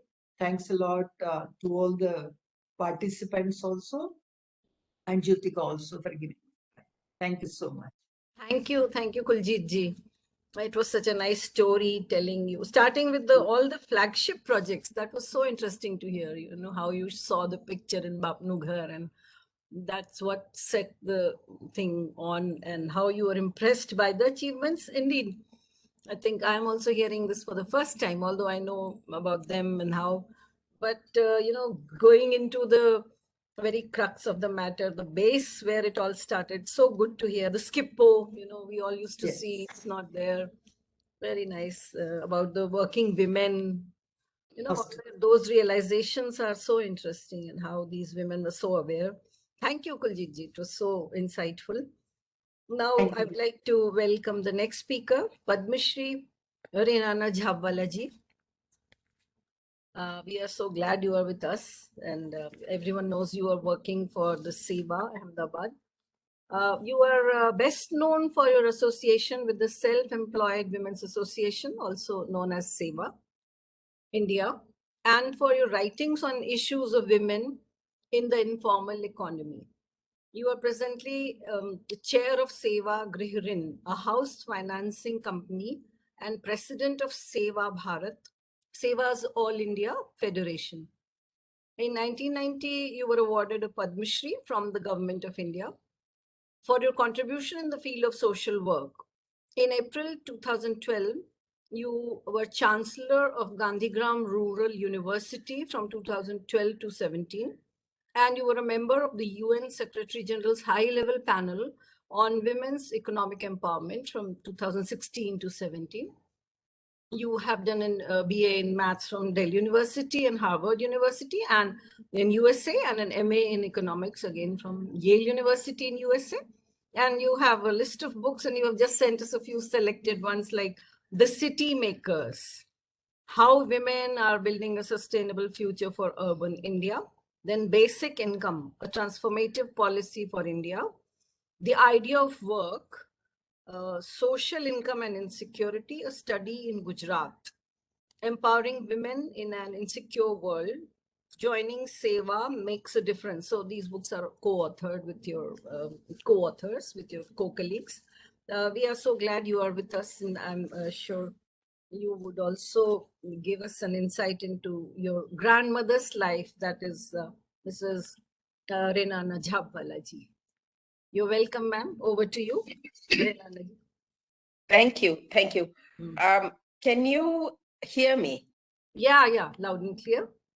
Okay, good, because I had some problems with WebEx. Nah, we can see you also. It's fine. Okay. All right. So thank you so much for setting this up. And I really want to thank the All India Women's Conference for recording and remembering the histories of all these prominent women, because the contribution of these women has become invisible. I think we all know, all of us here, that when we went to find out about them, there was very little written material. And thank God for the AIWC records where we could get something. One second, Renana ji, can I disturb you? You are Yes. presenting from two screens. There, we can see you at two places. Is there another instrument so you can? Yeah, but one is muted, so there is no echo. Yeah, I've now it's turned fine. off. Yeah, now I've it's turned. fine. Yeah, Okay. now it's on the screen. Yeah. Yeah, Thank that's why I was asking, because I was having some trouble. Okay, now it's fine. Yeah. So I'll go ahead. So I think one of the important things that we have all realized is that there really is very little information in one place about, or in many places, any places, about these women, these very prominent, important women who were as prominent or as important as many of the men, but who did not themselves write much. And since they did not write, there's not much that's available now. So I think putting all this together, I actually had done some research on my grandmother. And apart from the AIWC records, the only other information I could get was from interviews, personal interviews. And fortunately, there were still people alive at the time when I did it, which is no longer true. So again, congratulations on putting all this together. I'm very pleased that Mrs. Kuljit Kaur actually went over a lot of her life, and that spares me some time. But I would still like to really focus on her life. And she was born in 1898. Her father was Kavasji Mehta, her mother was Amamai Mehta. And her father died, and there were 4 children, 3 girls. She was the second girl, and 1 younger brother.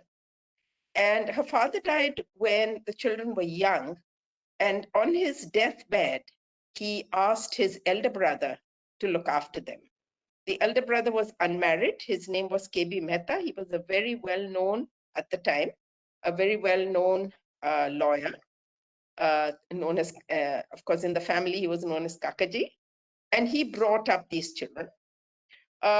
He believed in the value of education. He sent both the boys and girls to school, but he also was quite conservative. So my grandmother was sent to the Victoria Jubilee School at first, but then later they discovered that they had to wear frocks and show their legs. So but when they reached the age of about 10, the Parsi family did not want the girls to show their legs anymore.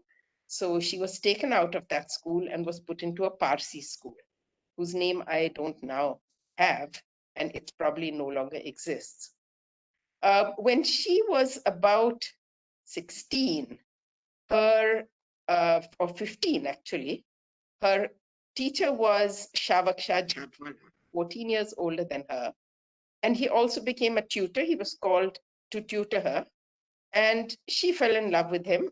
And at the age of 16, she told her family she wanted to marry him.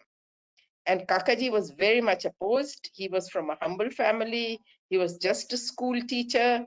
He had just migrated from the village. He was a trade unionist, and he was 14 years older. So, but she was very determined. And when she turned 18, she did marry him. And of course, by then, the family also realized that she was not going to be changed. She was not going to change her purpose. But it was a shock for her, because from this big luxurious house in Colaba on the seafront, she then was transported into a 2-room house in central Bombay. She did not have servants. She had to do all the housework. And she was also having babies every year, as they used to at that time. Meanwhile, her husband, my grandfather, had bought a plot in this very distant place called Khar. And in 1922, when she already had 4 children, they transported to a house in Khar. Now, the way she described it was that Khar was a jungle. There were scorpions, there were rats, there was no market nearby. The train stopped at Bandra. And the only people nearby, as Uljit said, was the Harijan Basti and the Koli Basti. But she was not daunted. She put the house together. She built, she helped set up the household. She would go, her social nature came out. She would go to the Koli Basti and the Harijan Basti, talk to them, try to help them. And of course, then she found a cook also and a helper from the Koli Basti. So she was a little bit helped at that time. And over time, in the 20s, Khar grew, new people came in, all kinds of people came in, and she became more and more, she was one of the first residents, and she became more and more the welcomer. She became the welcome committee for the people who were coming in. So she was very particular about the health and sanitation. She tried to keep the drainages clean. She preached about getting toilets in each house. And she, as I said, she became the welcoming committee. As many different people came in, she said that, you know, there would be a Pathari Prabhu group, a Maharashtrian group, a Gujarati Nagar Brahmin group, a Gujarati Vanya group, and she was the only Parsi. So she became the integrating element. And some people from Khar told me she was known as the mother of Khar. And some people from our family said they would call her Gauna Patil, that is the Patil of the village. So, but anyway, so her social nature by then was developing. But in 1929 was a time of trouble. my grandfather, husband, got arrested. By then she had 6 children and was pregnant with the 7th. And he was arrested and sent to Meerut under what was called the Meerut conspiracy case.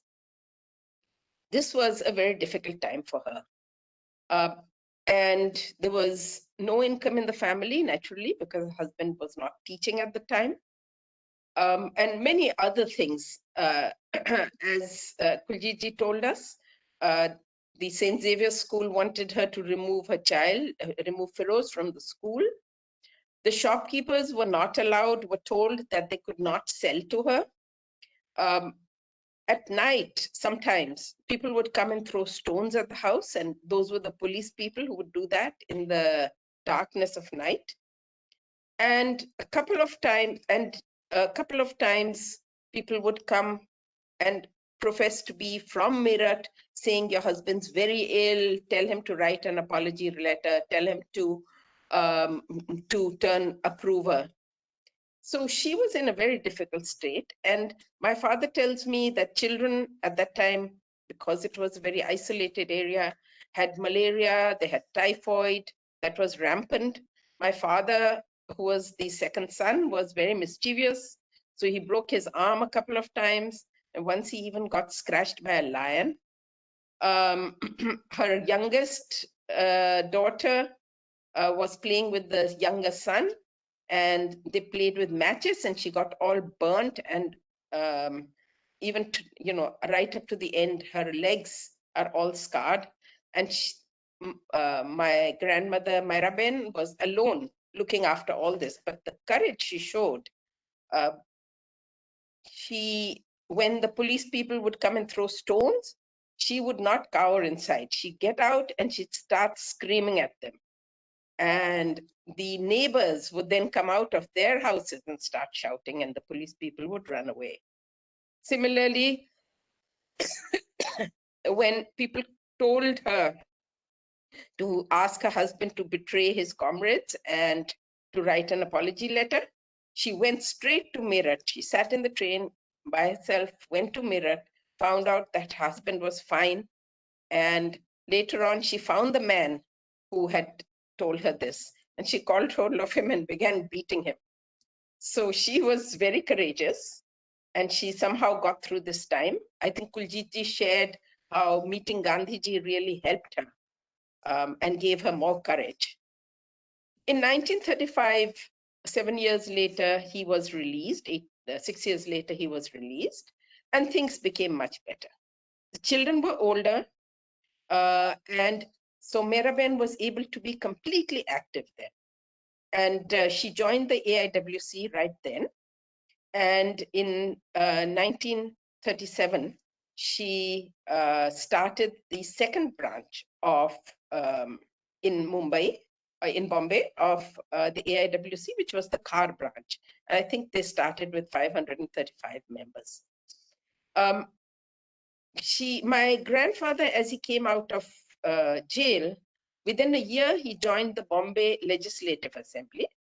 And she preferred to stay more at the local level, and she also fought for elections and became a councillor in the Bandra Municipal Corporation, which later merged with the Bombay Municipal Corporation, and she was a councillor there.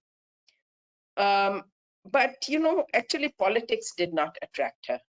And she soon left that position. She didn't stand for election again. And she preferred to be much more active in the All India Women's Conference. Why did she do that? Because she really believed in many things. She believed in women's equal partnership in marriage. And so she preached against early marriage. Sorry. Not only did she preach against early marriage, but she also, in her own community, when she heard about somebody trying to marry off their daughter early, she went and started preaching to them, explaining to them why this was not at all a good idea. Sorry, this thing is.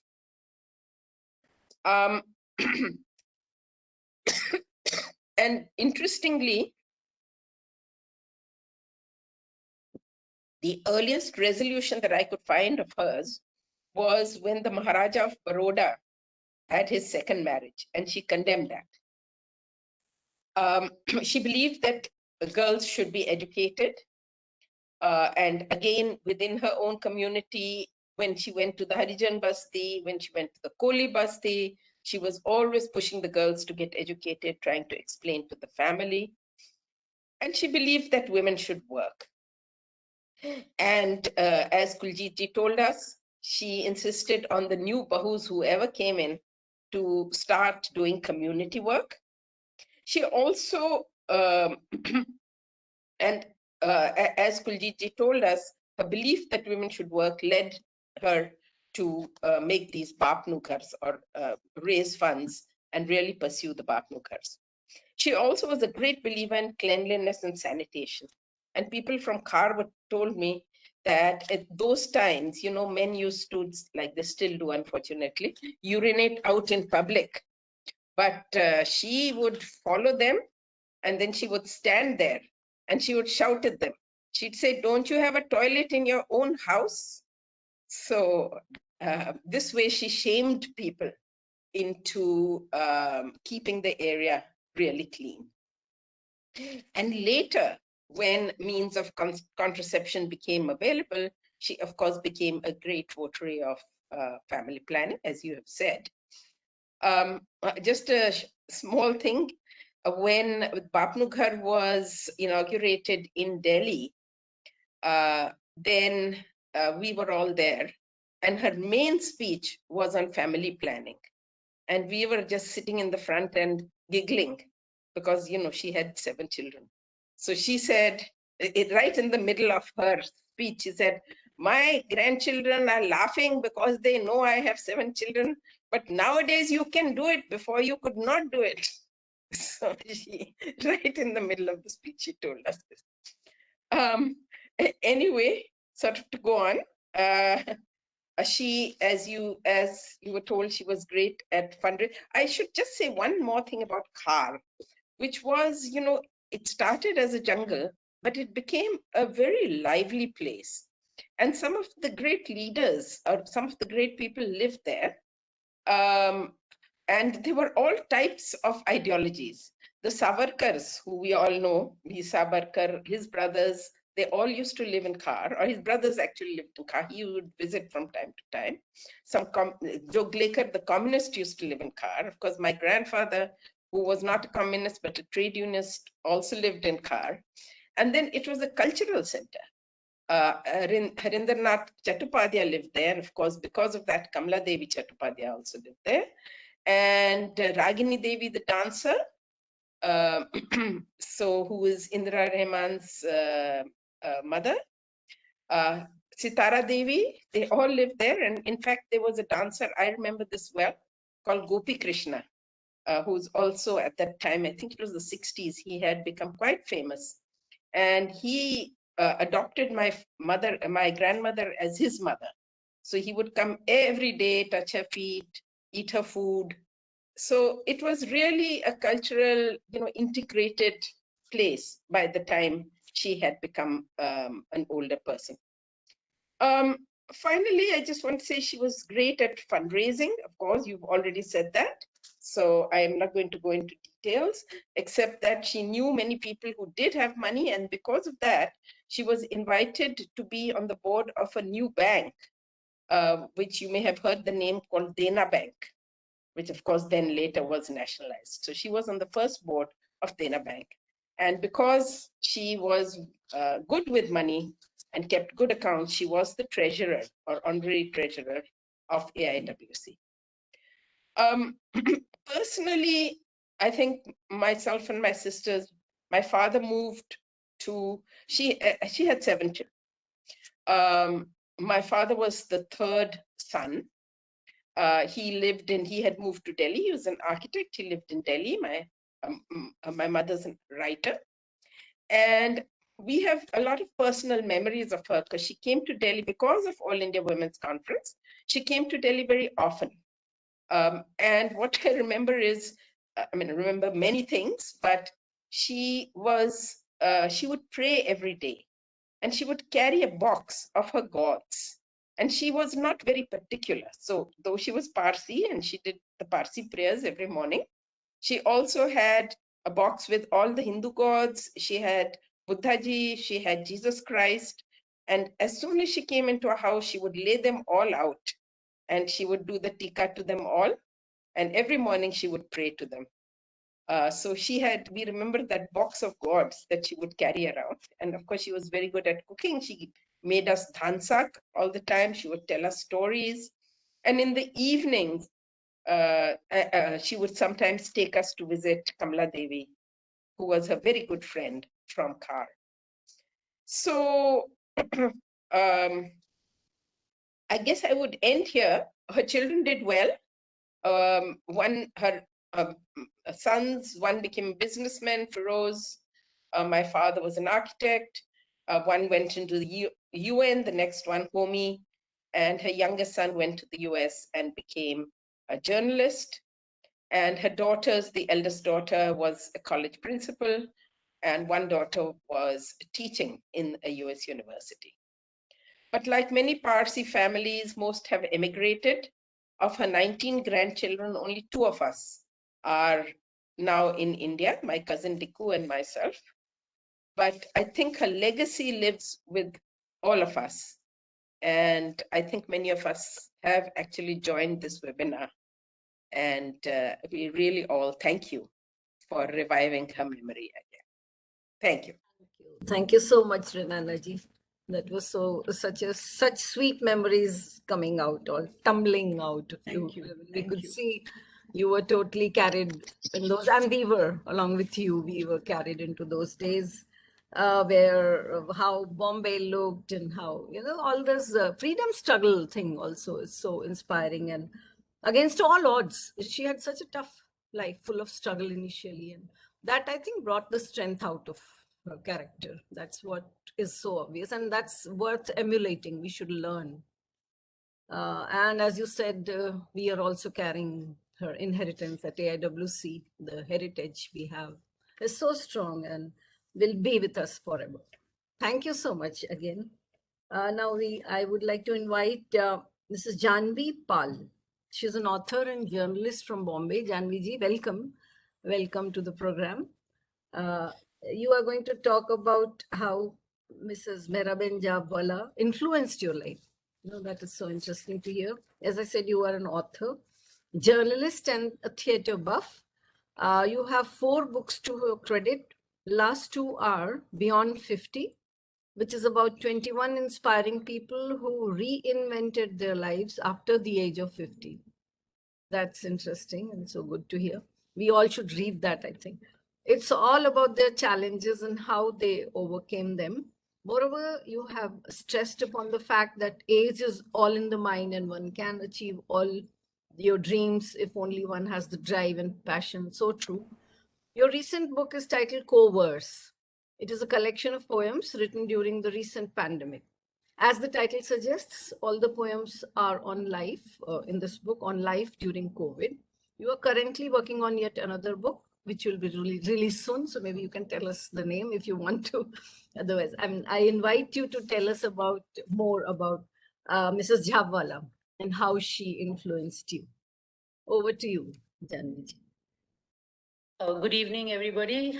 I am actually overwhelmed after having listened to Renana ji and Kuljit ji. For me, Mehraben has been a personal, like a family member, but we were too young. I was barely 6, 7 years old when I got to know her. But, and so hence her professional achievements, I could only gather today that she was, marvelous in whatever she's done. Let me give you a little thing.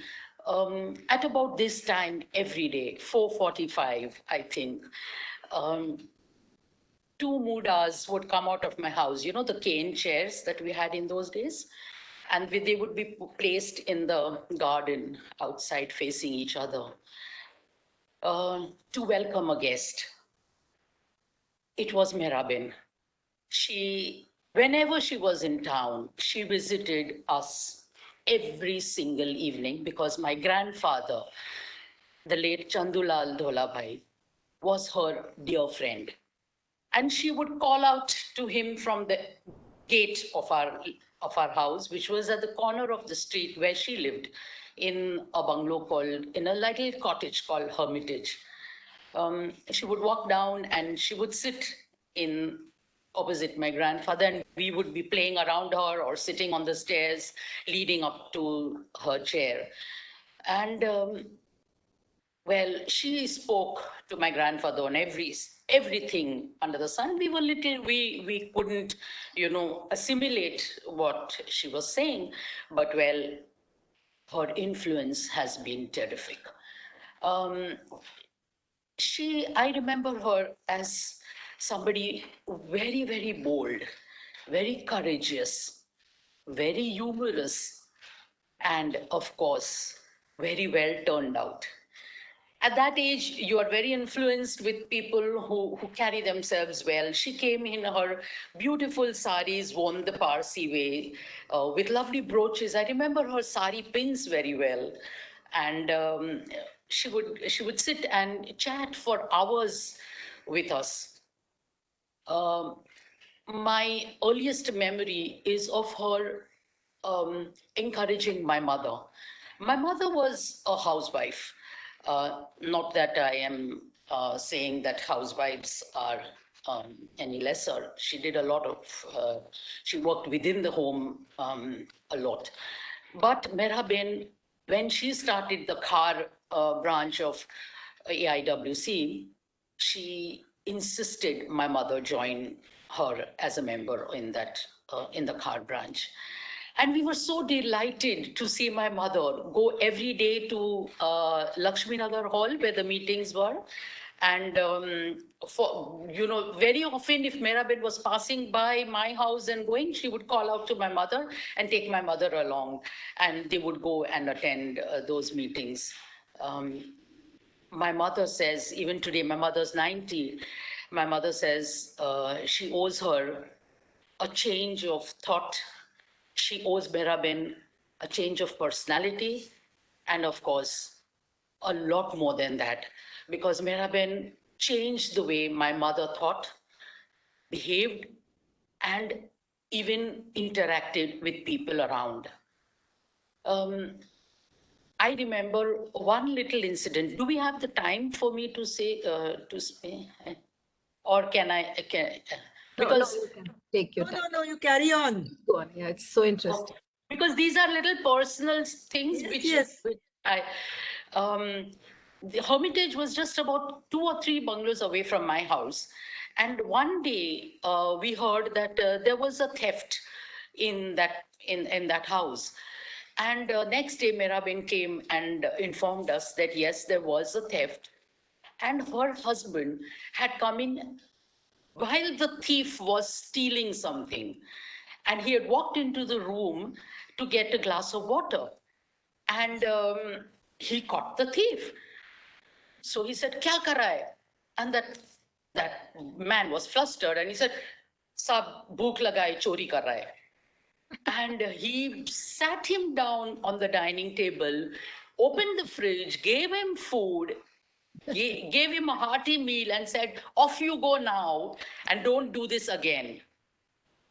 And we were in splits when Meraben was telling us this, that you let the thief go. And she says, "Well, yes, he was hungry. He had come for a meal. So what could you do?" And these were so beautiful. They were so, they gave us so much insight into the couple that they were. One trade unionist, one activist. And it's, she's impacted my life in many ways than one. That whole street, as Renanaji also said, that whole street was lined with houses of people who were very, very socially active and who had, the Gandhiji's granddaughter lived, Manuben Gandhi. She was one of our neighbors a little ahead of our house. So we've seen, spinning of the charkha. And then we had Meraben's family who was there, who influenced us. So that whole street, even now there are a lot of, just one bungalow I think remains on that whole lane. And it was a sad day for us to see the Hermitage go one day because it was sold to a builder's office or whatever. But Meraben has had a deep impact on, in fact, not only my life, my siblings, my cousins, who've all been, who've all have listened to her talk to my grandfather.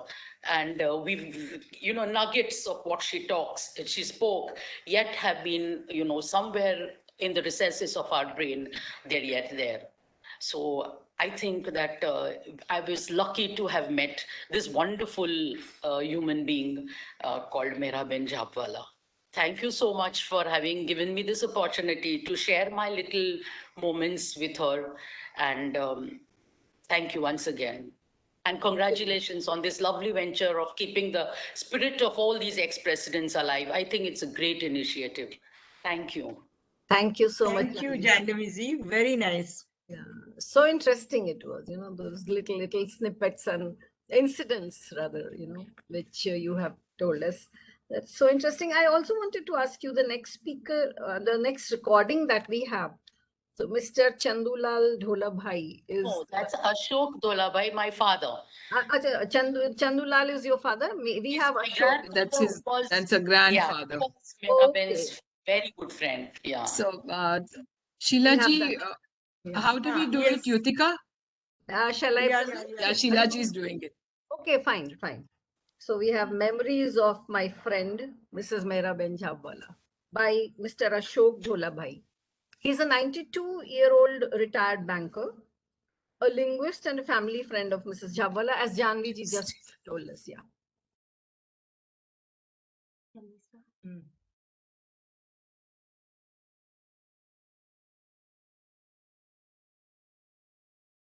So we can't hear Sheila ji. This is not audible.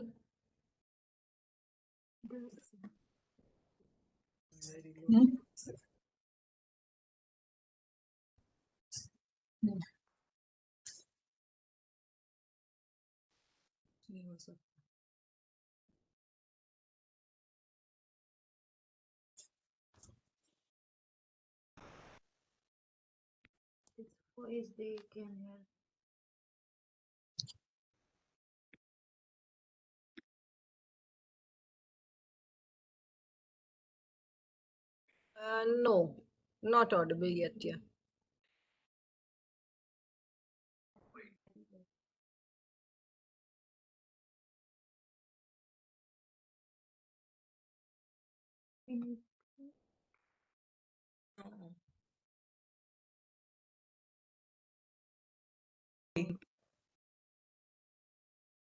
Shall we play or?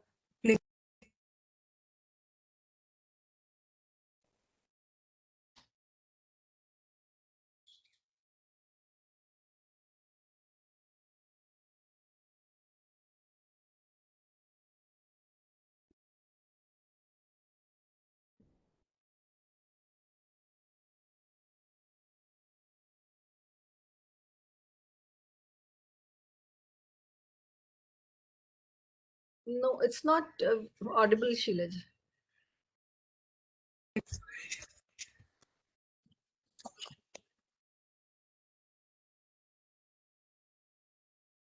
Do you want to try? Hey, 1 minute, 1 minute. No, I think she can. Okay. Yeah, maybe share.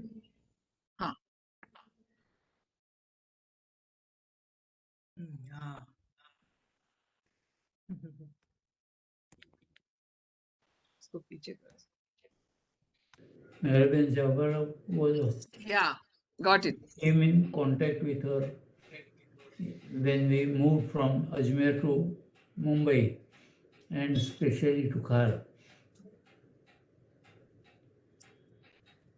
Meraben Jhabwala was also staying on 10th Road in a small cottage called Hermitage.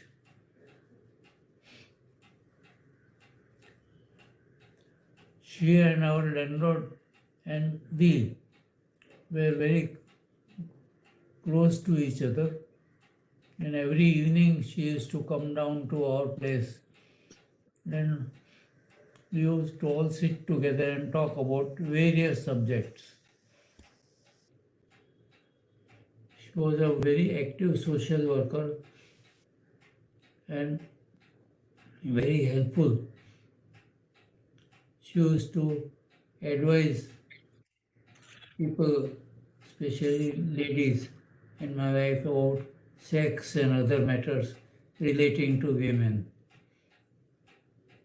My father used to call her the international Sasu because her in-laws, daughters-in-law and sons-in-law were all from different countries. One of them was a novelist who was of Polish descent. Okay. Okay, thank you. Thank you, Sheila ji. That was so interesting to hear. She was the Yeah. international Sasu. Yeah. No, I like that. In- Advising everyone and taking them. That was a big thing in those days Shrutika. talking about, yeah. Yeah. Before we hand over to you, Supriya, I can see here some of the members, from Khar branch, past president, present president here right now. Okay. They might like to say something, yeah? Yeah, maybe we can ask. I can see Neela Vaidya. Then Yeah. I can see Mrs. Gupte. I can see current president Niranjana Shah also here. Yeah. Are you there? Neela Tai? Yes, yes.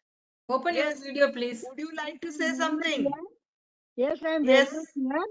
I And would you- I was not lucky to see her active in the Khar branch, but I heard about her because she was the councillor of the Bandra municipality, Bandra municipality, and my sasra, my father-in-law he was the secretary of Bandra municipality.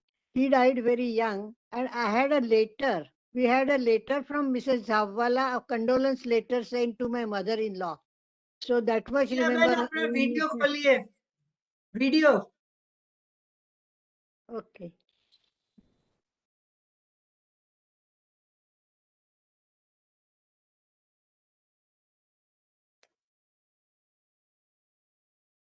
I can't. Yeah. Can you Yes. see? Neela. Yeah. My father-in-law died very young, and she was the councillor that time of Bandra municipality. So she had sent a letter, and then I had so many people. As somebody mentioned her, Mrs. Mrs. Paul. Renana. Chandni. So many important people stayed in Khar. Mr. Balasaheb Kher, who was the first prime minister that time. Bombay state it was not chief minister, it was prime minister of the state. So Balasaheb Kher stayed in Khar. Mr. Vandrekar, D.N. Vandrekar, who was in first ministry in Maharashtra state under Balasaheb Kher, he stayed in 10th Road. So 10th Road had even Niranjana Shah's father-in-law, Mr. Shantilal Shah. He was also the minister in Nehru's cabinet. So we had so many people, eminent people staying in Khar, and all artists. And Gopi Krishna was just staying in opposite our house. But I had no connection that time that he was friend of. He used to treat Mrs. Jhabwala as his mother. But then so many people, and Mrs. Jhabwala, only we heard about her very good things, that she was a very very good social worker, and she had so many information. And Khar was beautiful. Khar is the first Bombay suburb, which is a planned Bombay suburb. It was it had no names of the roads. It is one first. It is on the town planning scheme. It was developed. So that much I can tell about Khar and Mrs. Jhabwala. Thank you. Thank And you. Mrs. Gupte, Jayalakshmi Gupte, are you there?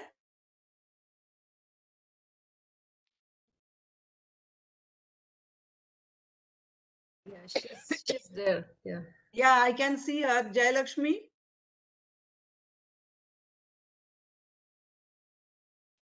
No, I think, yeah. May I say something? Yes. Please I go ahead. came very late. I came very late. So I don't know much about her except that I see her photograph in my hostel. Mhm. That's all. And I never stayed in car, so I don't know much. Thank you. Thank you. Thank you. Anyone else from Khar? Niranjana is left, I think. She has left.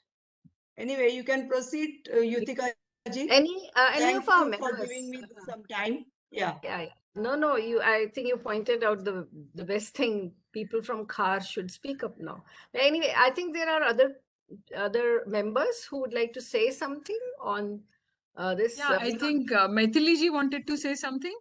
Is it? Yeah. Maithili ji had come in some time ago. Today we heard about 2 presidents and such loaded talks we had. So I'm sure. And since as we are going closer to the time, to more contemporary times, more and more of us are involved. We can see some of us already there in pictures, Yeah, you want to say? There's- Yeah. Hi, I'm Renana's sister, and I'm joining you from the UK. But thank you so much for organizing this. And I learned things about my grandmother that I didn't know. So I'm really grateful. Thank you. That's Thank so you nice. for joining. Thank you, Ava. Thank you Thank for you. joining. Any You of want to share any memories? Ava would like to share any memory? Well, my sister did share some there, but I just remember our grandmother, Emma, we used to call her. She was such fun. And when my father was there with her, and the two of them had a really good rapport, but we realized what a difficult life she had with our father, who was really mischievous when he was young, and she had to cope with him and all the other problems she had. So we had real admiration for her. And to hear about the work she's done, her social work. I mean, my sister Renana's taken up the cudgel now, as you can see. So, yes, and she was a brilliant cook, and we used to enjoy her company really very much when she came to stay with us. That's all I can say at the moment. Thank you. Thank you, Eva. That was so nice of you. So we, any of our members, as you said, there is Maithili ji, are you there? And anyone else who would like to say something on today's program? I think Maithili ji has left. Oh, okay. Okay. So Pushpina ji, we have, I can see some names as Mr. Aziz Khan and Mr. Ali Hasnan. Would they like to say anything about the grandmother or aunt? Would you? You're mute. You're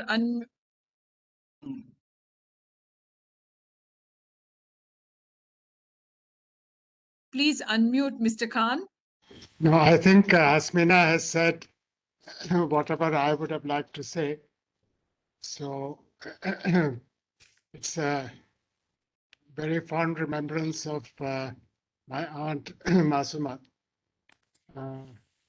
And I'm very grateful that AIWC is doing this program in commemoration of these great women. Thank you. Thank you. Thank you so much. Tell much. us about yourself. Where are you placed? Where have you joined from? I'm in Mumbai. Okay. And I'm a retired IAS officer. Okay. My father was Masuma Begum's brother, Ali Abarjan. Okay. Shukriya ji. Thank you. Nice of you. Thank you. So with this, shall we close the program with Sheila ji? Anything else? Yes, with the formal vote of thanks. Yeah. So I would now invite our own Supriya Bhalerao ji, Joint Secretary of AIWC, to propose the formal vote of thanks. Over to you, Supriya. Thank you, Yutika.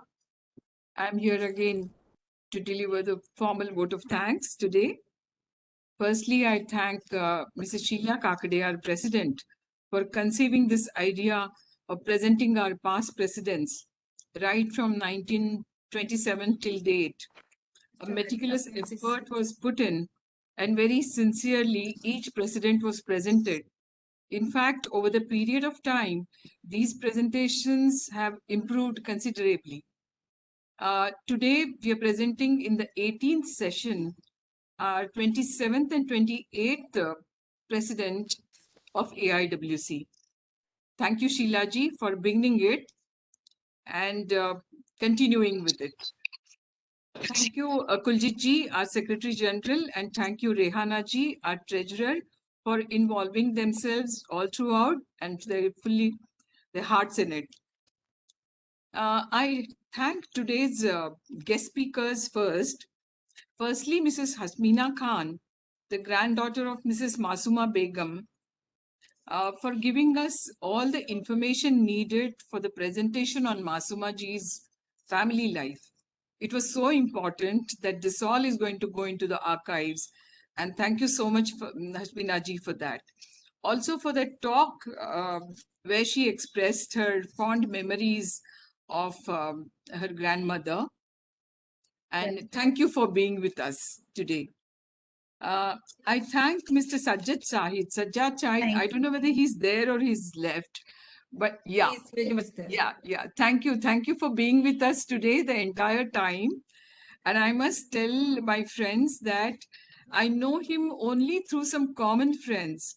And he has agreed to come and speak on Mrs. Masuma Begum, very readily he agreed. And the kind of great talk it was.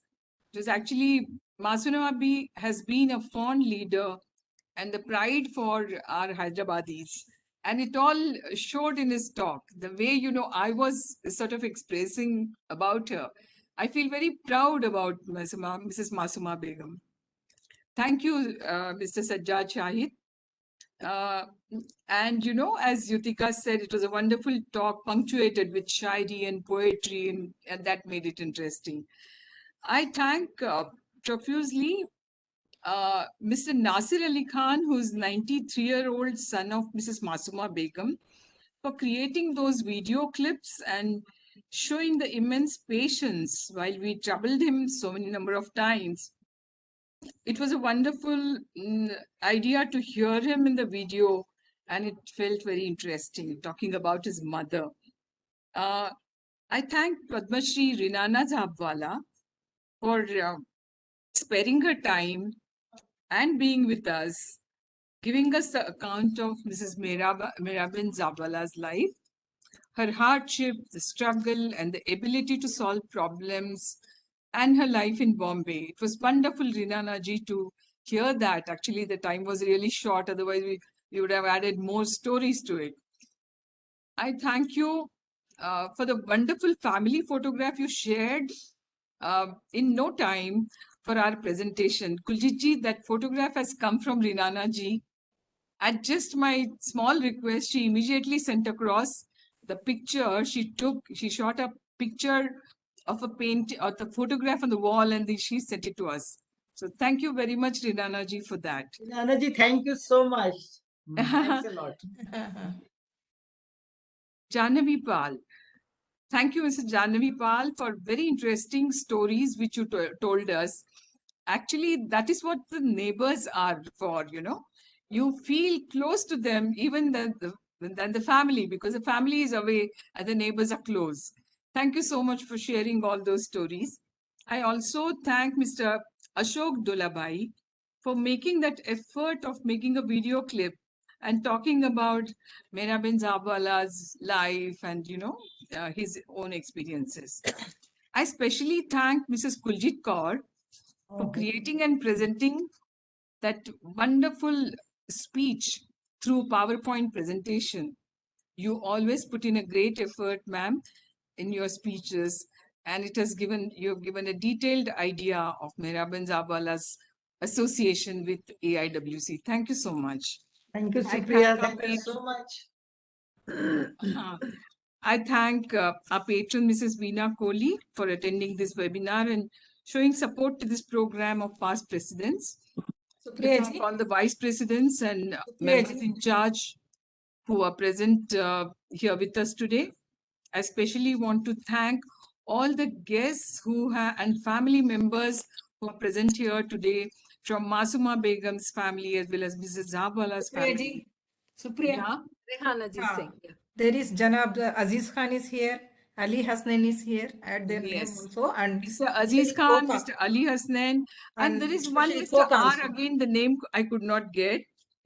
There's one Mr. R. Raza Bilgram. Raza Bilgram. Okay. Okay. I think So him he has and then yeah. and Ali and is here if he'd like to say that.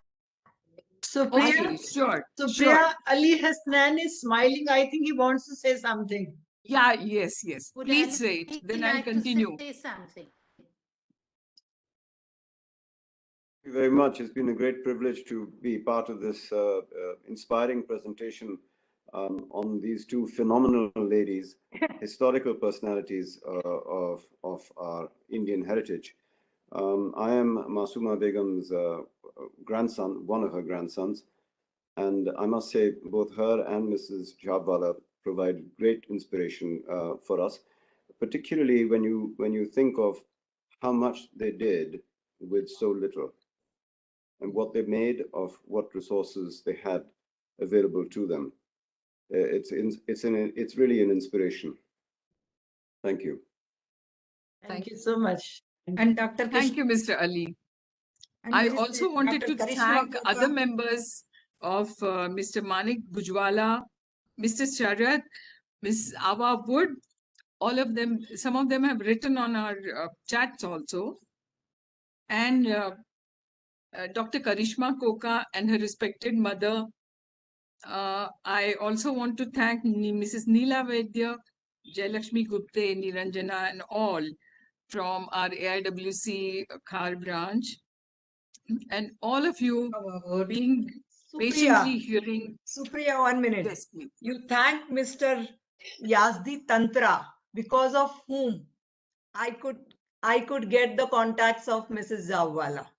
Yes, Yazdi yes. Tantra, he had put I've my heard. appeal in the Zoroastrian group website, and that's how Mr. Sukesh, Parvez Sukeshwala, he contacted me immediately, and then I got Mrs. Rinana's and Janaviji's number.